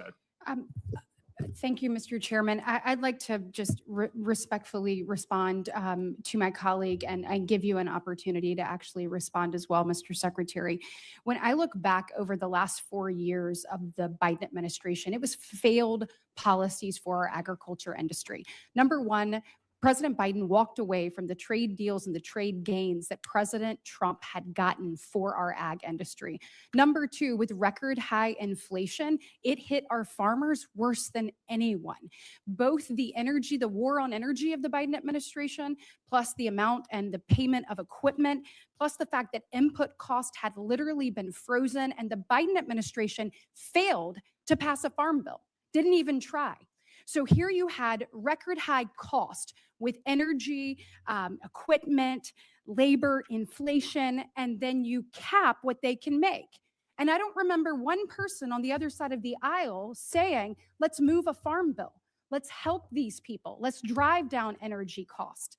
And so I would just like to say, Mr. Secretary, I feel like our ag industry is at the forefront of what we're looking at right now, and I'd like to give you an opportunity to respond. Well, one of the things I will respond to is that in my first meeting with my Chinese counterpart, the vice premier, I asked him, under the phase one purchase agreements, they were actually exceeded in 2020, signed in January 2020. The level of the agreement was exceeded every time President Trump has spoken with Party Chair Xi. He suggested he buys more soybeans, and slowly that the tapered off. And we said, why? He said, Biden didn't enforce. Biden didn't enforce the purchase agreements. Yeah, walked away from it. So speaking of something else we walked away from in the Biden administration was actually being tough on Iran when it came to sanctions. I appreciate the maximum pressure strategy that President Trump has gone back to. I'd like to ask you, what more can we be doing as we see us place pressure on the Ayatollah, who is no friend of the United States of America, and as we see what he is doing to the citizens of his own country in the streets? What more can we be doing to make sure that we are placing the pressure that we need to on the greatest state sponsor of terrorism, and that is the Ayatollah and Iran? Well, what we can do at Treasury, and what we have done is created a dollar shortage in the country. At a speech at the Economic Club of New York in March, I outlined the strategy. It came to a swift and I would say grand culmination in December, when one of the largest banks in Iran went under. There was a run on the bank. The central bank had to print money. The Iranian currency went into free fall. Inflation exploded. And hence, we have seen the Iranian people out on the street. We will continue monitoring all the partners, all the Iranian partners. The good news, Senator, is that we have seen, and we can see it with our fencing, we have seen the Iranian leadership wiring money out of the country like crazy. So the rats are leaving the ship, and that is a good sign that they know the end may be near. I want to switch quickly to regulatory tailoring. It is obviously my belief that proper tailoring actually ensures that supervision is grounded in economic reality rather than subject ideology. Can you speak a little bit to the work that you and EFSOC agencies are doing to more properly calibrate our regulatory framework, whether it's capital rules or stress testing, or even adjusting to outdated thresholds? Again, we are looking at all the thresholds. One thing that happened, too big to fail became too small to succeed, as Senator Haggerty said, and we don't want to see more of our small banks go under. What we want to see before the great financial crisis and the successive regulation on the system was we would see about 50 new banks formed every year, by definitionally small banks, and we need to get back to doing that. We need to get back to small banks. I was talking to a community banker, 17 employees, 3 compliance people. And last, I've got 30 seconds, but there have been claims made by the other side of the aisle, even tweets put out. I can provide that for you if you need that. But some pretty serious accusations, and saying, we have a tweet actually from the ranking member that says, and I want you to be able to correct the record if this is true, but essentially claims that the IRS has gutted enforcement and dismantled the DOJ, or forced tax fraud investigators to actually stop doing their job. Does that have any legitimacy at all? Because I think that gives us all concern if that's the truth. Complete sophistry. We've identified 10 billion in tax crimes, up 15% from 2024, 4.5 billion tax fraud, up 110% from last year. Thank you. Thank you. Senator Warnock. Thank you, Chair Scott, and welcome, Secretary Bessent. President Trump promised that his administration would usher in a, quote, golden age of American manufacturing. In September 2024, at a rally in my home state of Georgia, Donald Trump said, quote, "We're going to have a manufacturing boom." Secretary Bessent, we're now more than 1 year into the Trump administration. Yes or no? Has there been a manufacturing boom in the United States? There are the beginnings of a manufacturing boom. We have intentions factory groundbreakings, sir. So your answer to that is yes, there's been a manufacturing boom? That we are at the beginning of a manufacturing boom. Okay, because- you and I could agree to disagree. But more importantly, manufacturers are telling us something different. Manufacturers are struggling because of the president's policies, and that's what they keep telling us, and the facts keep telling us. In fact, just this past Monday, the Wall Street Journal published this article entitled, "U.S. Manufacturing is in Retreat, and Trump's tariffs aren't helping." I request consent to enter this article into the hearing record, Mr. Chairman. Without objection. Secretary Bessent, do you know how many manufacturing jobs the United States has lost since Liberation Day in April 2025, when the president first announced his tariffs? Yes, Senator, because you were out of the room, but it was already brought up. We do many things, sir. I don't need you to tell me where I was. 72,000, and I will point out that the Wall Street Journal 72,000. is not called the Main Street Journal, and they care more about Wall I'm not, Street than Main sir, I'm Street. not asking you to opine on the Wall Street Journal. I have 3 minutes. Just answer the questions that I'm actually asking you. So 72,000 manufacturing jobs, according to the Federal Reserve Bank of St. Louis. Thank you for answering the question. Manufacturers shed workers in each of the 8 months after President Trump unveiled his tariffs on what he called Liberation Day. I would submit that it's a strange liberation and a curious freedom that leaves you unemployed. Even worse, smaller businesses are struggling to keep up with the tariff chaos. Big manufacturers may have the resources to shift suppliers. And I need you to understand the spirit of my questions. I spend a lot of time talking to the people in Georgia who've given me the great honor of representing them in the United States Senate. And so this is about them. And especially our small businesses.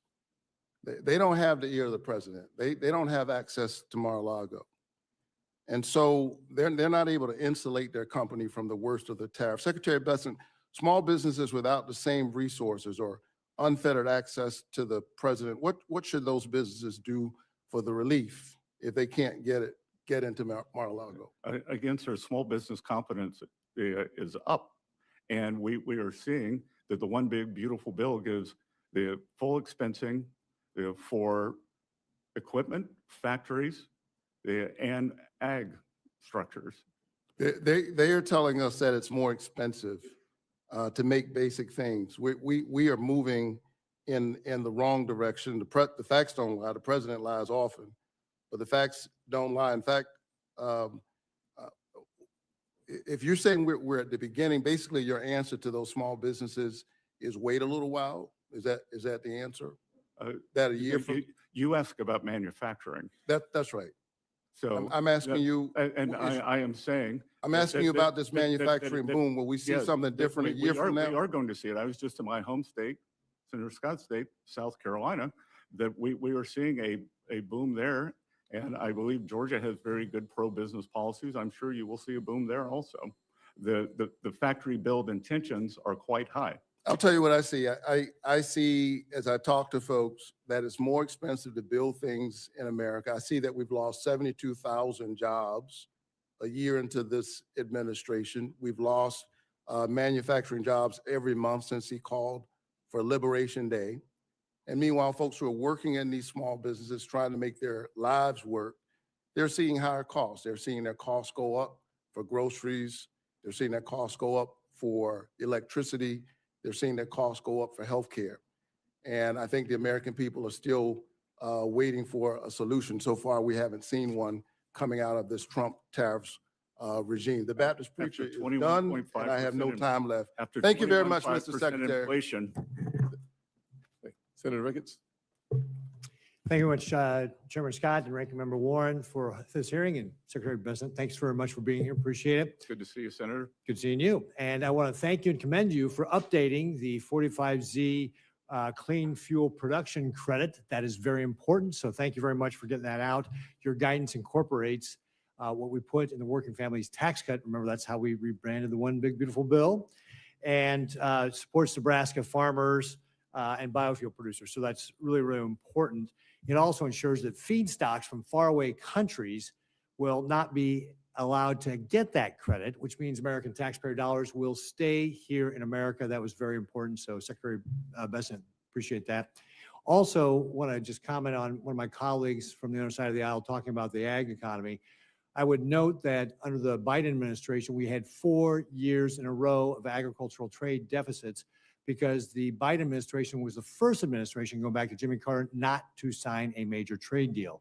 And that is one of the reasons why we have such a hard problem or a hard time right now in the ag. And in fact, when talking about input prices under the Biden administration, June of 2022, diesel hit $5.75. Now it's at $3.52. So again, we need to address the issues to help our farm economy out. But a lot of the seeds of this was started in the Biden administration. I also want to thank you for presenting FSOC's 2025 annual report. In that, one of the things that perhaps you already touched upon, and if I'm repeating myself, please forgive me, or repeating what's happening, forgive me, but the Biden administration, under the Biden administration, then Secretary Yellen, actually undid all the good work of the Trump administration in 2019's FSOC when they changed the activity-based designation guidance. Yellen replaced it with her own guidance that was turning a last resort safeguard into a tool that could be weaponized and stifle innovation and restrict access to capital that would grow our economy. A little over 2 years ago, I sent a letter to then Secretary Yellen about how the 2023 entity-based designation guidance was misguided, lacked evidentiary support, and increased the likelihood of market distortions. Secretary Bessent, do you agree with the characterizations of the 2023 guidance that could do all these things, cause market distortions? I believe in the activity-based guidance, and we are moving back to that, Senator. Great. And Senator, if I could just point out that FSOC under Secretary Yellen, 2 weeks before the three of the largest bank failures in U.S. history, many of them due to bond market portfolios, identified climate as the biggest risk to financial stability. They had not over-leveraged bond portfolios. Seems like misplaced priorities given a financial service sector. Secretary Yellen rolled out her new guidance, and then she stripped out the cost-benefit analysis of it.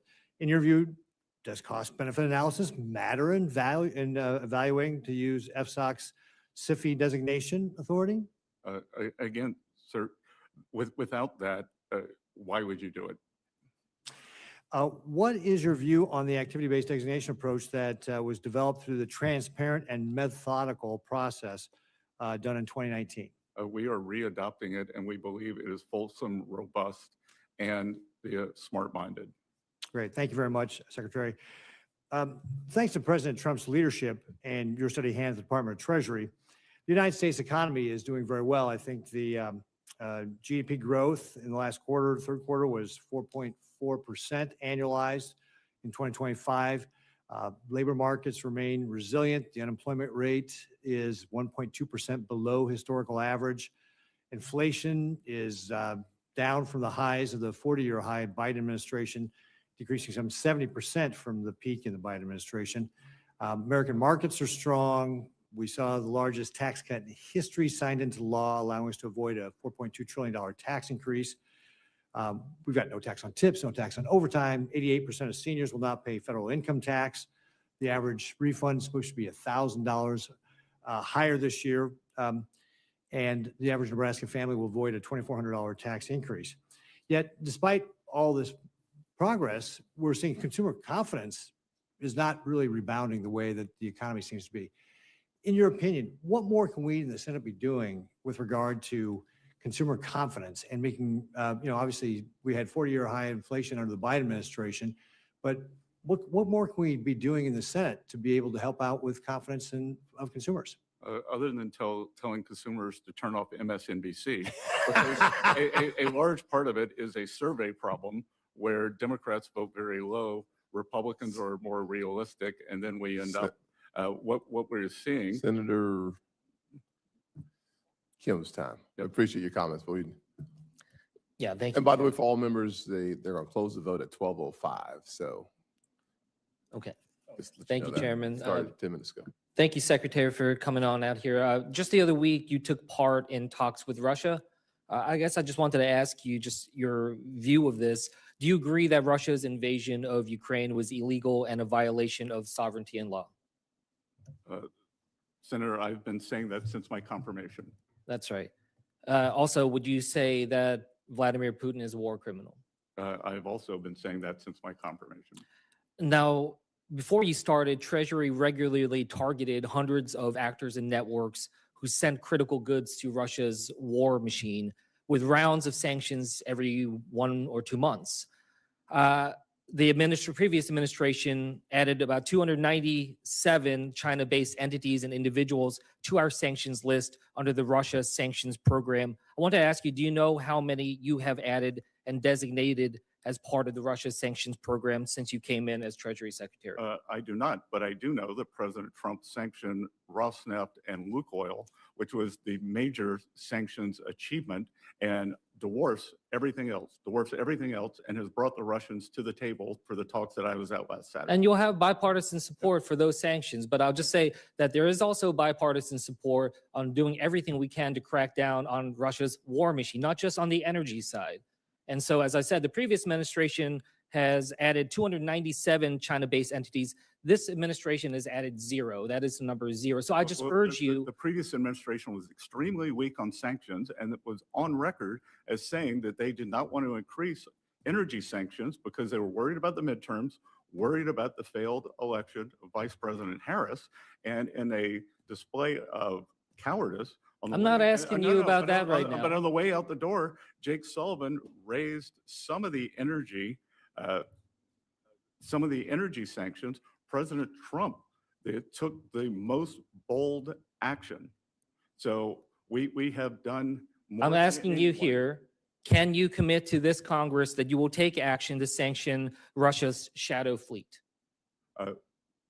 I will take it under consideration. We will see where the peace talks go. I see how this administration has taken this maximalist approach, adding pressure when it comes to Iran's shadow fleet, talking about, cutting off Venezuela's ships. I think that there needs to be consistency here. And again, there is bipartisan support for this. I wanted to just switch gears. Would you agree that money laundering is a national security threat to this country? Yes, sir. Now, with Binance founder Zhao pleaded guilty to violating anti-money laundering laws and was sent to prison, Binance then injected billions of dollars into Trump's family business, World Liberty Financial, and Zhao asked for a pardon and received that. I just wanted to ask you, is that a conflict of interest in your opinion? I am unfamiliar with any of that. I wear many hats. The pardon hat is not one of them. I'm just asking, do you see it as a conflict of interest, though? Again, I'm not going to respond to that. When you had the Russia talks, was Jared Kushner a part of the Russia talks? Yes. What is his official role in the U.S. government right now? I believe that he is a special envoy. So you believe that he has an official position and that is not a unpaid volunteer position? Sorry, I believe that it is not an official position, that he is designated as an interlocutor as we bring many people into the talk. I just raise this because this is the problem that we're seeing right now when it comes to these conflicts of interest. We see the Trump family getting involved in different roles, even though they don't have official positions. We see Pakistan now announcing that they're going to use Trump's family's companies, crypto, for cross-border transactions and trade. Does that not concern you? Again, I'd be especially interested to hear if you have any information of why Mr. Kushner is conflicted in the Russia talks. Look, what I'm saying is that if he wants to be, if he wants to participate in that, he should go by the same financial disclosures and getting rid of conflicts of interest that every other senior government official, including yourself, have to go through. And look, I'm just saying that when we're seeing Trump pardoning Binance founder Zhao, when seeing instead investigating Jerome Powell, when we see that Trump is now suing the Treasury and the IRS for $10 billion, he even said, I am supposed to work out a settlement with myself. That's what Trump said. Do you think that that is a conflict of interest? That is a Justice Department issue. No, it is suing your department. The Justice Department represents Treasury. I would suggest you contact Justice. With that, I yield back. Senator Kramer.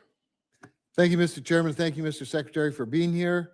And let me say, I'm sorry you're no longer a North Dakota farmer. You were a good one, and we were sorry to see you go. So I'm gonna really shift gears here and talk about something that truly is bipartisan, and that is the adoption tax credit. And I know you wake up every morning thinking about it, but and I'm just gonna ask you to look into it for me. But during last year's working families tax cut, the reconciliation package, we took a version, we altered the adoption tax credit a bit to include making it partially refundable up to $5,000. And previously, up until 2011, there was a refundability of part of the credit.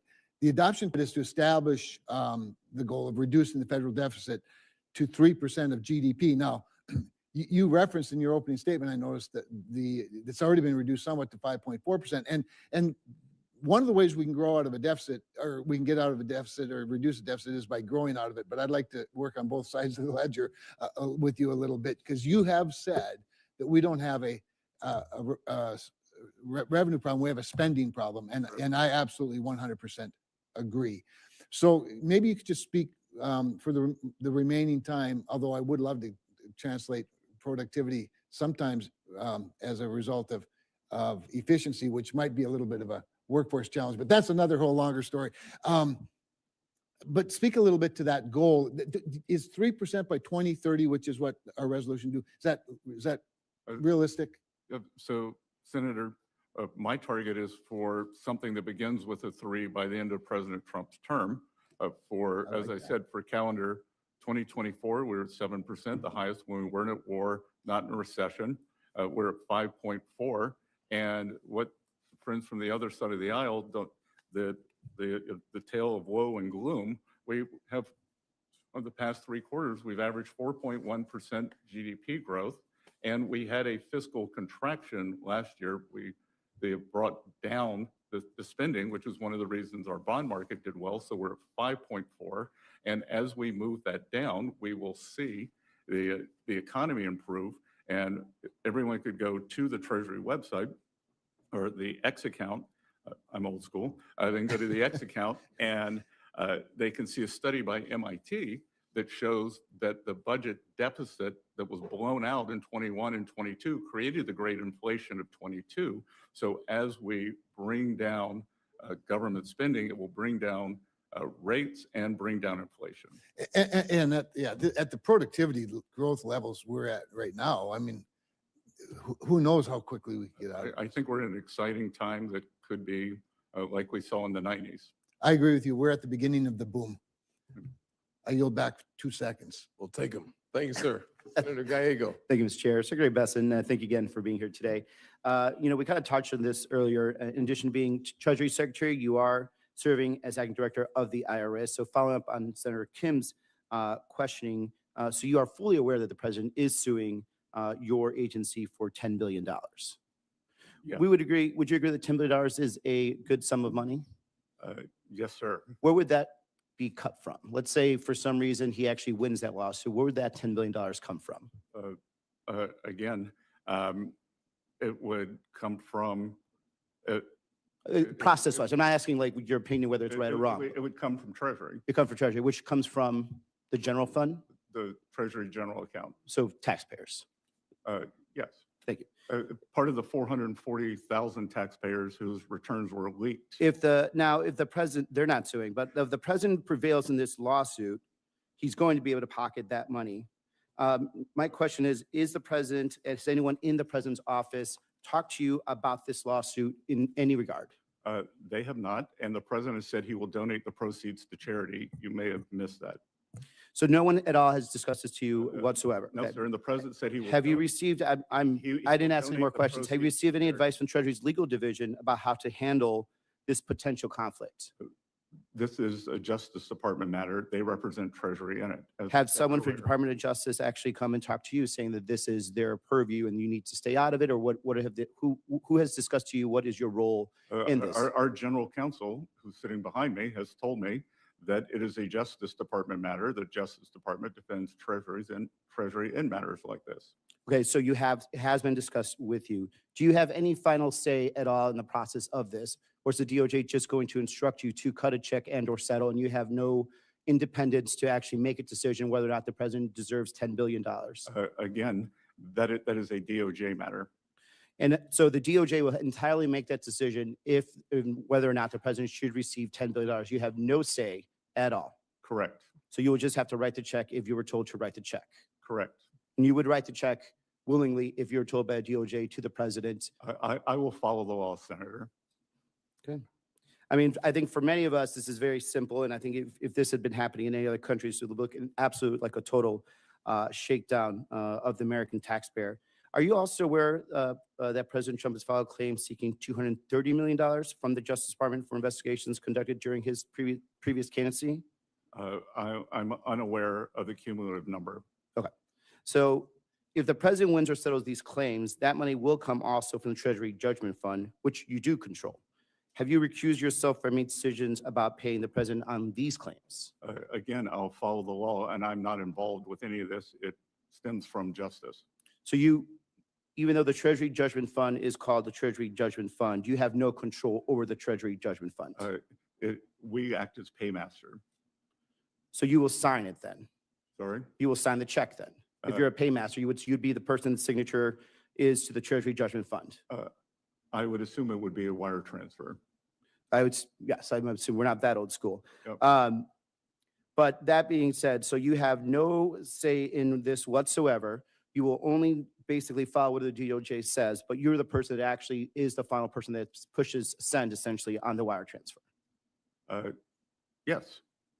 And even if you feel or that it is unjust, the fact that this president is basically plundering U.S. taxpayer dollars, you will still hit that send button. Even if I believe that 6103, the IRS tax code, was violated and 440,000 taxpayers were leaked. So back to this other thing. So now you do believe, though, I mean, do you understand why some of us see a problem with that?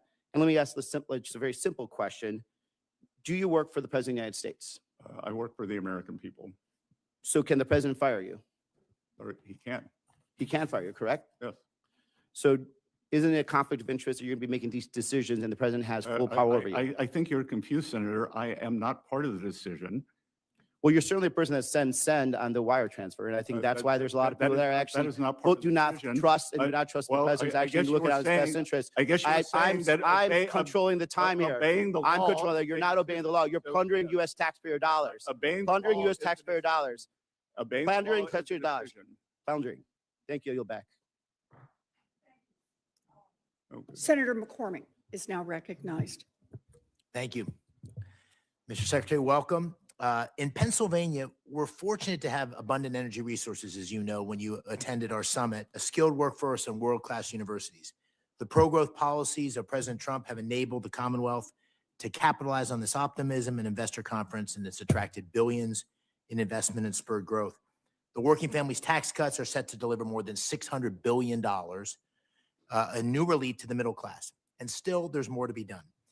Permitting reform, for example, would unlock billions, perhaps trillions of dollars that sits on the sideline right now. And so, Secretary Bessent, would you talk for a minute about permitting reform and how important those reforms are to unlock additional growth beyond the fantastic growth we've seen so far? Well, as I've often said, Senator, the president's economic program is a three-legged stool: trade, tax, and dereg. And permanent reform is a very important part of the deregulatory agenda. And as we've seen, more supply also pushes down inflation and increases economic growth. I think it is the deregulatory agenda is the most unsung part of the president's agenda. Yeah, I couldn't agree more with that. And, there's going to be a big push, I think, from the Senate. There's already been legislation in the House. And, Mr. Secretary, looking forward to your support for a permitting reform package, which I think could really stimulate further the president's agenda. Second question, the working families tax cuts also created Trump accounts, a new tool, creative, sort of really remarkable moment to support families and build wealth for the next generation. Can you talk just for a minute about the motivation for the program and what do you think this is going to be able to accomplish? Senator, 38% of American households do not have any exposure to the U.S. equity market. So for the next 4 years, as a $1,000 seed investment are made to all newborns, it will bring them into the system and set them on a path. There can be contributions from family members, from employers, from philanthropies, from philanthropists, and we believe that over 20 states will do this. So it is going to, over time, allow all families to have a share of the great American innovation and growth economy.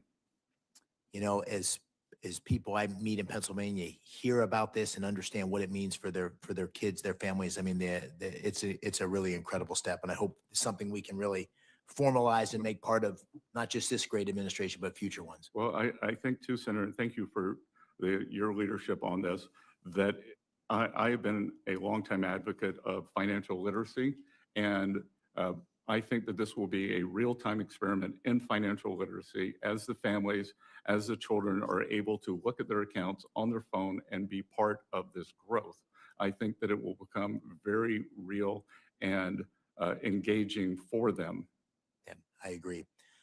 Final question. As you know, that the trajectory of U.S. debt is unsustainable. Net interest payments alone account for 14% of total government spending, and higher debt levels combined with high interest rates put upward pressure on the cost to service our debt. Further, 10 trillion of government debt will mature over the next year and roll over, which is a little less than a third, I guess, of debt outstanding. Can you discuss briefly the conditions in the U.S. Treasury market and the trends you're monitoring as we enter this period? Senator, thus far, the market has been very resilient. We've had some of our best auctions in a long time this year. We're seeing very good foreign demand. But as you said, the trajectory, we have to get it back under control. As I talked earlier, we need to get back to something with a 3 in front of it in terms of deficit to GDP. Reason I came out from behind my desk was I was worried that many people, especially as Vice President Harris was campaigning, wanted to go into a European-style social democracy, low growth, raise taxes, growth lower, more taxes, unsustainable debt. So that's why at FSOC, we are focused on growth as as desirable, but also a lack of growth as a financial stability risk. I don't have time for a final question, but I will just say I want to compliment you and the administration and OFAC in particular for the maximum pressure campaign on Iran and what that means for supporting freedom in Iran. So thank you for that. Thank you, your team. Thank you. Senator Blunt Rochester. Thank you, Ranking Member Warren and Mr. Secretary, for your presentation of the 2025 annual report. Mr. Secretary, in your testimony, you talked about avoiding, quote, regulation by reflex and focusing on growth instead of reacting to every potential risk. You say FSOC is, quote, tuning out the white noise to concentrate on the issues that matter most. From my constituent calls and emails and conversations, I know for most families, they don't experience economic policy as white noise. They experience it through higher rent, higher medical bills, higher grocery prices, and just worrying that the next bill or price increase will push them over the edge. And it's why the Financial Stability Oversight Council's job is so important and why it can't wait until markets break. Its job is to spot problems early before families pay the price. Housing-related risks have been showing up for decades. On this committee, we've worked on the road to housing in a bipartisan way. And my first policy agenda, actually, as a senator, was focused on housing. So today, I want to understand what Treasury has actually done with these warnings. Secretary Bessent, in 2024, FSOC issued a report warning of weaknesses in non-bank mortgage servicers, companies that now handle most U.S. mortgages. Last year, on January 31st, 2025, GAO also warned that trouble at these firms could disrupt federally backed mortgage markets. So in light of these warnings by FSOC and GAO, what has Treasury done in response to address the risks in the housing market? Well, that was the Yellen Treasury, and they said that everything was a risk. The Senator, that's why we are more focused, but we are very focused on the mortgage market through Fannie and Freddie and through the non-agency actors. So is Treasury's position that this was overstated, this risk was overstated, or? As I said in my statement, if everything is a risk, nothing is a risk. But I'm specifically asking on Yes, the issue of housing.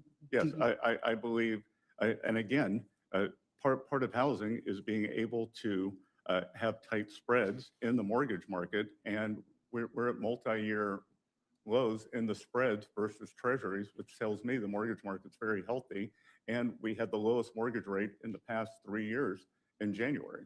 Okay, so the mortgage, you're saying it's healthy. I know foreclosures are up 21%, mortgage delinquencies are 4-year high. I know all of that. But separately, your 2025 annual report notes that FSOC created a household resilience working group to identify early warning signs of household financial stress.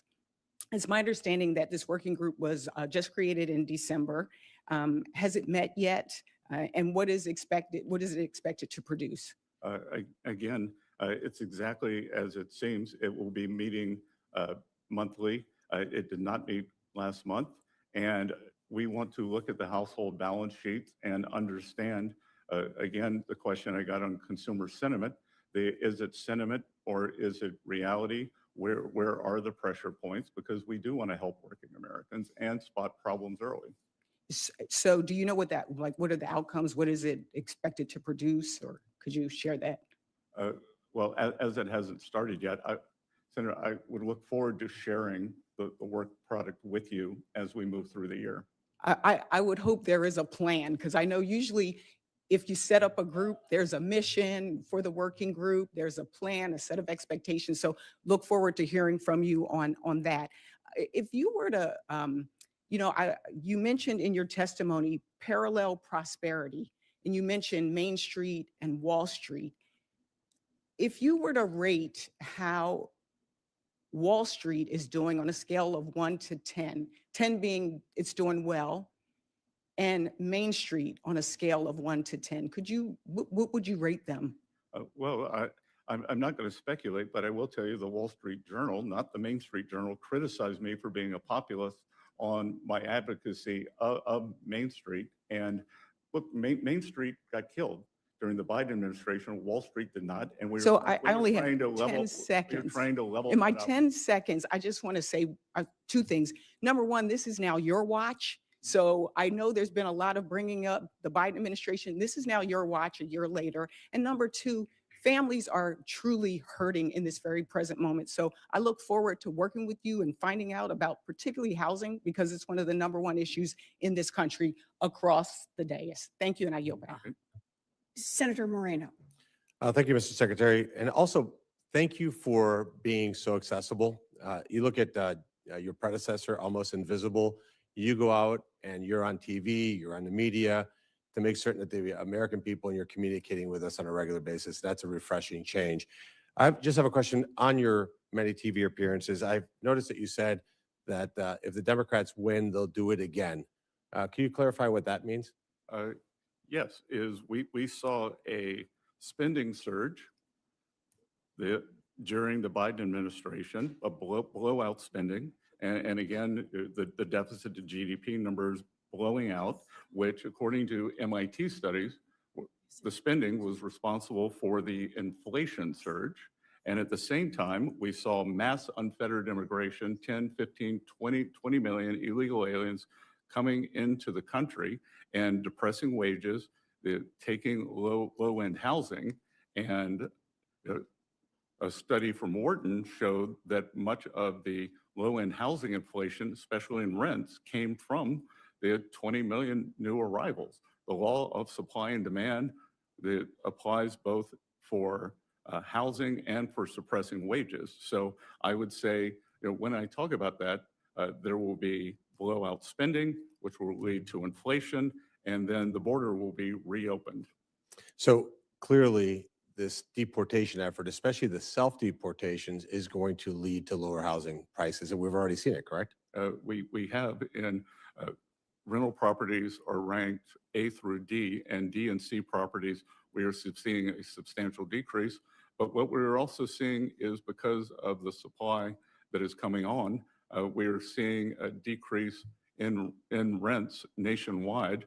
As I said earlier, True Inflation, an agency that uses a basket of gathered real-time inflation measures, is now below 1%.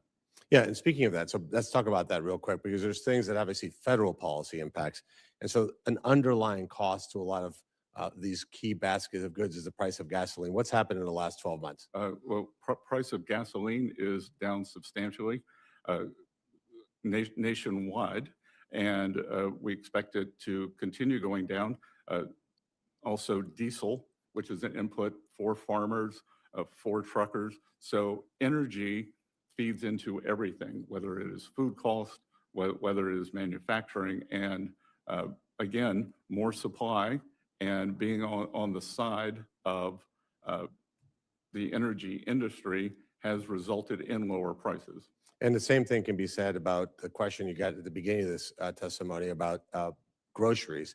Eggs is an underlying ingredient in a lot of foods. What's happened to the price of eggs in the last 12 months? Well, the price of eggs is down substantially. The president had to wear that for a few months, and then the price of eggs collapsed thanks to a lot of measures taken by ag under his direction. But of course, we don't hear about egg prices anymore. I will say in my hometown, Senator Scott's hometown, I've noticed that the egg surcharge has gone off the menu in the diner we both like. Right. So but there's some things that the federal government can't control. And we had a conversation about electricity prices. What state would you surmise? I'm not trying to quiz you here, but what would you surmise?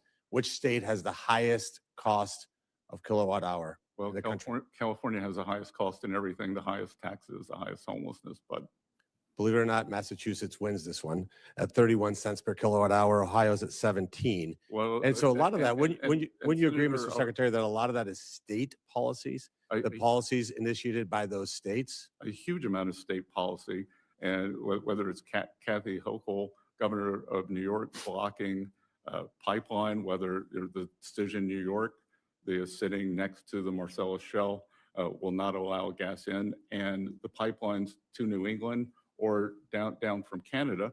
New England has made the decision to deindustrialize. Even when I was a college student, Connecticut was a hotbed of small manufacturing.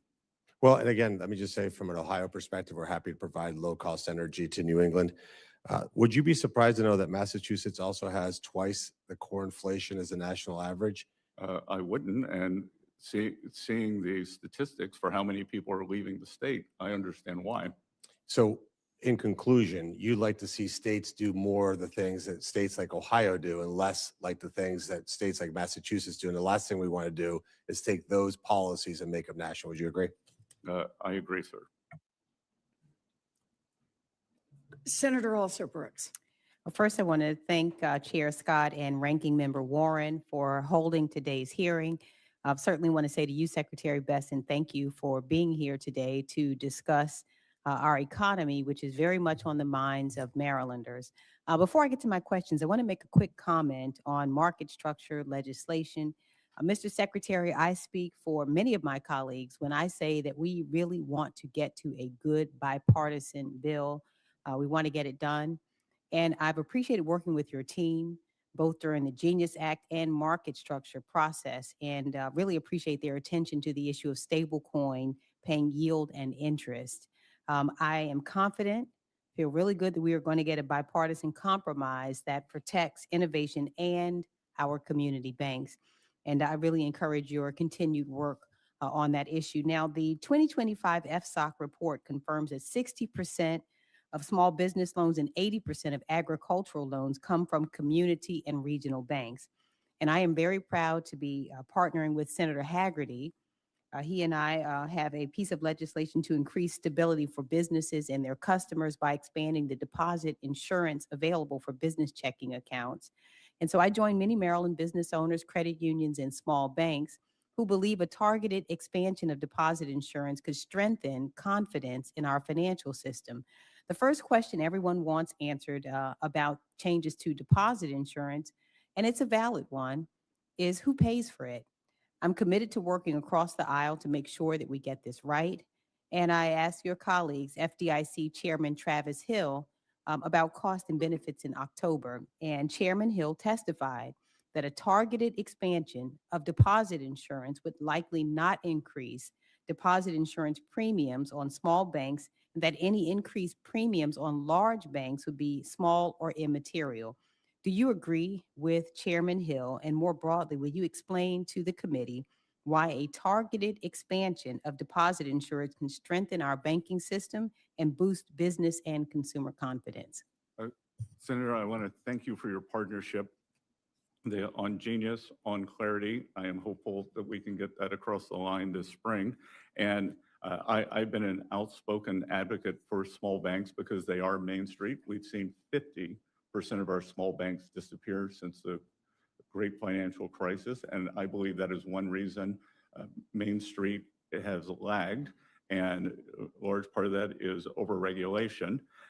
But another part of this is moral hazard, that during times of financial stress, like in March 2023, there's deposit volatility, deposits flee banks because they believe that whether it's the 3 largest, the 7 largest banks, that there is no risk of loss.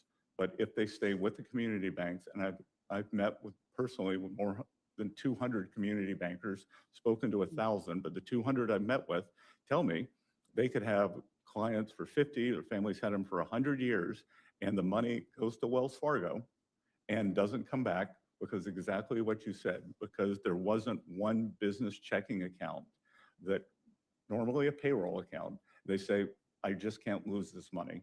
So we want, and once Wells Fargo gets it, they don't want to give it back, they offer. So, and as you get a decrease in deposits through the fractional banking system, then there is a reverse multiplier for lending. So the banks lower deposits, less lending available for Main Street. So I think that you and Senator Haggerty and I co-authored a piece in the Wall Street Journal. I think this is an extremely important piece of legislation. I would encourage your colleagues to pass it, and anything I can do to advocate for it, please let me know. Thank you. Now, one other question here. Mr. Secretary, I want to thank you for your public support for community development financial institutions. And that said, I also echo Senator Warner's concerns about the congressionally appropriated funds being released. Maryland CDFIs include banks and credit unions that provide crucial funding for businesses, housing, and access to capital in underserved communities. So I want to specifically mention 2 CDFIs serving in Maryland that regularly participate in the Banking Enterprise Award Program, which allows them to provide credit and financial services in some of the most distressed neighborhoods in Maryland. The White House Office of Management and Budget has withheld the notice of funding availability for the BEA program since March of 2025, and that's 11 months. And so if the notice is not published, CDFI banks cannot apply for funding. So in March, you said CDFIs are a key component in supporting Main Street America. Do you still stand by this statement? I am eagerly awaiting to have it released from OMB so that we can move it forward. As soon as it is released, we will follow our statutory duty and release to CDFIs. I'm also very happy to see CDFIs getting back to a core mission of prosperity and resilience for their community. Thank you so much, Mr. Secretary. Secretary Bessent, thank you for your leadership and your service to our country.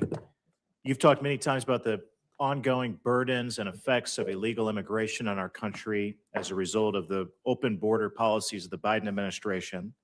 Last year, you said, quote, if you're here illegally, there's no place for you in our financial system. And you also announced that the Treasury Department would propose regulations to cut off federal benefits and tax credits to illegal aliens. And I wondered if you could give us a status update on those rules How can we protect hardworking Americans from illegals who exploit our U.S. financial and credit system, and what are we doing about it? Yes, sir. So we have moved forward on that. We have, through the regulators, had them double down on the KYC, know your client, and to make sure that everyone within the regulated banking system is legal. The other thing we have found out, and we saw it in Minneapolis as the hotbed of waste, fraud, and abuse, is outside of the banking system in money service businesses that a lot of money being wired out of the country, we don't know where. So this is a vulnerability we spotted in our system, and we are cracking down on that. We've also cracked down at the southern border because we found that lots of cartels are using or money laundering there. And we've done that in a targeted basis rather than increasing cost to all banks. Is it your sense that it's working? Yes, sir. And what else can we do? Look, we are considering a re-underwriting of the clients. And again, many people are familiar with what is called a suspicious activity report, a SAR. We find that many of those come in after the horse has left the barn. So we are encouraging banks to be more proactive, know your client, and re-underwrite. Can you give us maybe an education a little bit about why all this matters? How does it affect my dad, retired factory worker in Fort Wayne, Indiana, the cost of illegal immigrants in our financial system and the credit system? Just give us a lesson on why it matters. Well, again, it creates instability, and it also creates, we've seen, I cited it earlier today, we've seen there's a Wharton study that shows that it increases rents for working Americans. It takes jobs. So we could think that if we look at household resilience for working Americans, they got clobbered because all of supply and demand applies that for low wage earners, as you increase the workforce by 10, 15, 20 million in a very compressed period, then you are going to see the wage decreases. Secretary, I wish that my parents would have had access to Trump accounts when I was born and set something like that up for me and my brothers. I mean, what a game changer that can be to help babies today, young kids today achieve the American dream, who grow up on the other side of the tracks and have something, have an option like a Trump account. I praise you and President Trump and this administration for what you've done to work with Congress to create Trump accounts. One gentleman, Brad Gerstner, who is a native Hoosier, like me, he grew up a very humble background and made it big, and now he's given back and funding Trump accounts for Hoosier kids who are born today. And I know it's going to make a big difference for the next generation of kids. One thing I worry about, though, are politicians down the road who want to regulate those accounts, or they want to put restrictions or rules that prevent those accounts from growing. What can we do to protect this great vision today to make sure that politicians later don't ruin it? Well, I think it's two things. Mission creep, that we are committed to the lowest cost index funds, that it does not become something for social engineering, that it is return-based, low cost, broadly diversified, so that everyone owns a share of the U.S. economy. And Senator, I think the more that people become invested in these, the smaller the chance for meddling is, because I think they will be adamant. Thank you for your leadership. I yield back. Thank you. So for senators who wish to submit questions for the hearing record, those questions are due 1 week from today, Thursday, February 12th. Secretary Bessent, you have 45 days from that day to submit your responses to questions for the record. Thank you. Committee's adjourned. Good. Thank you, Senator.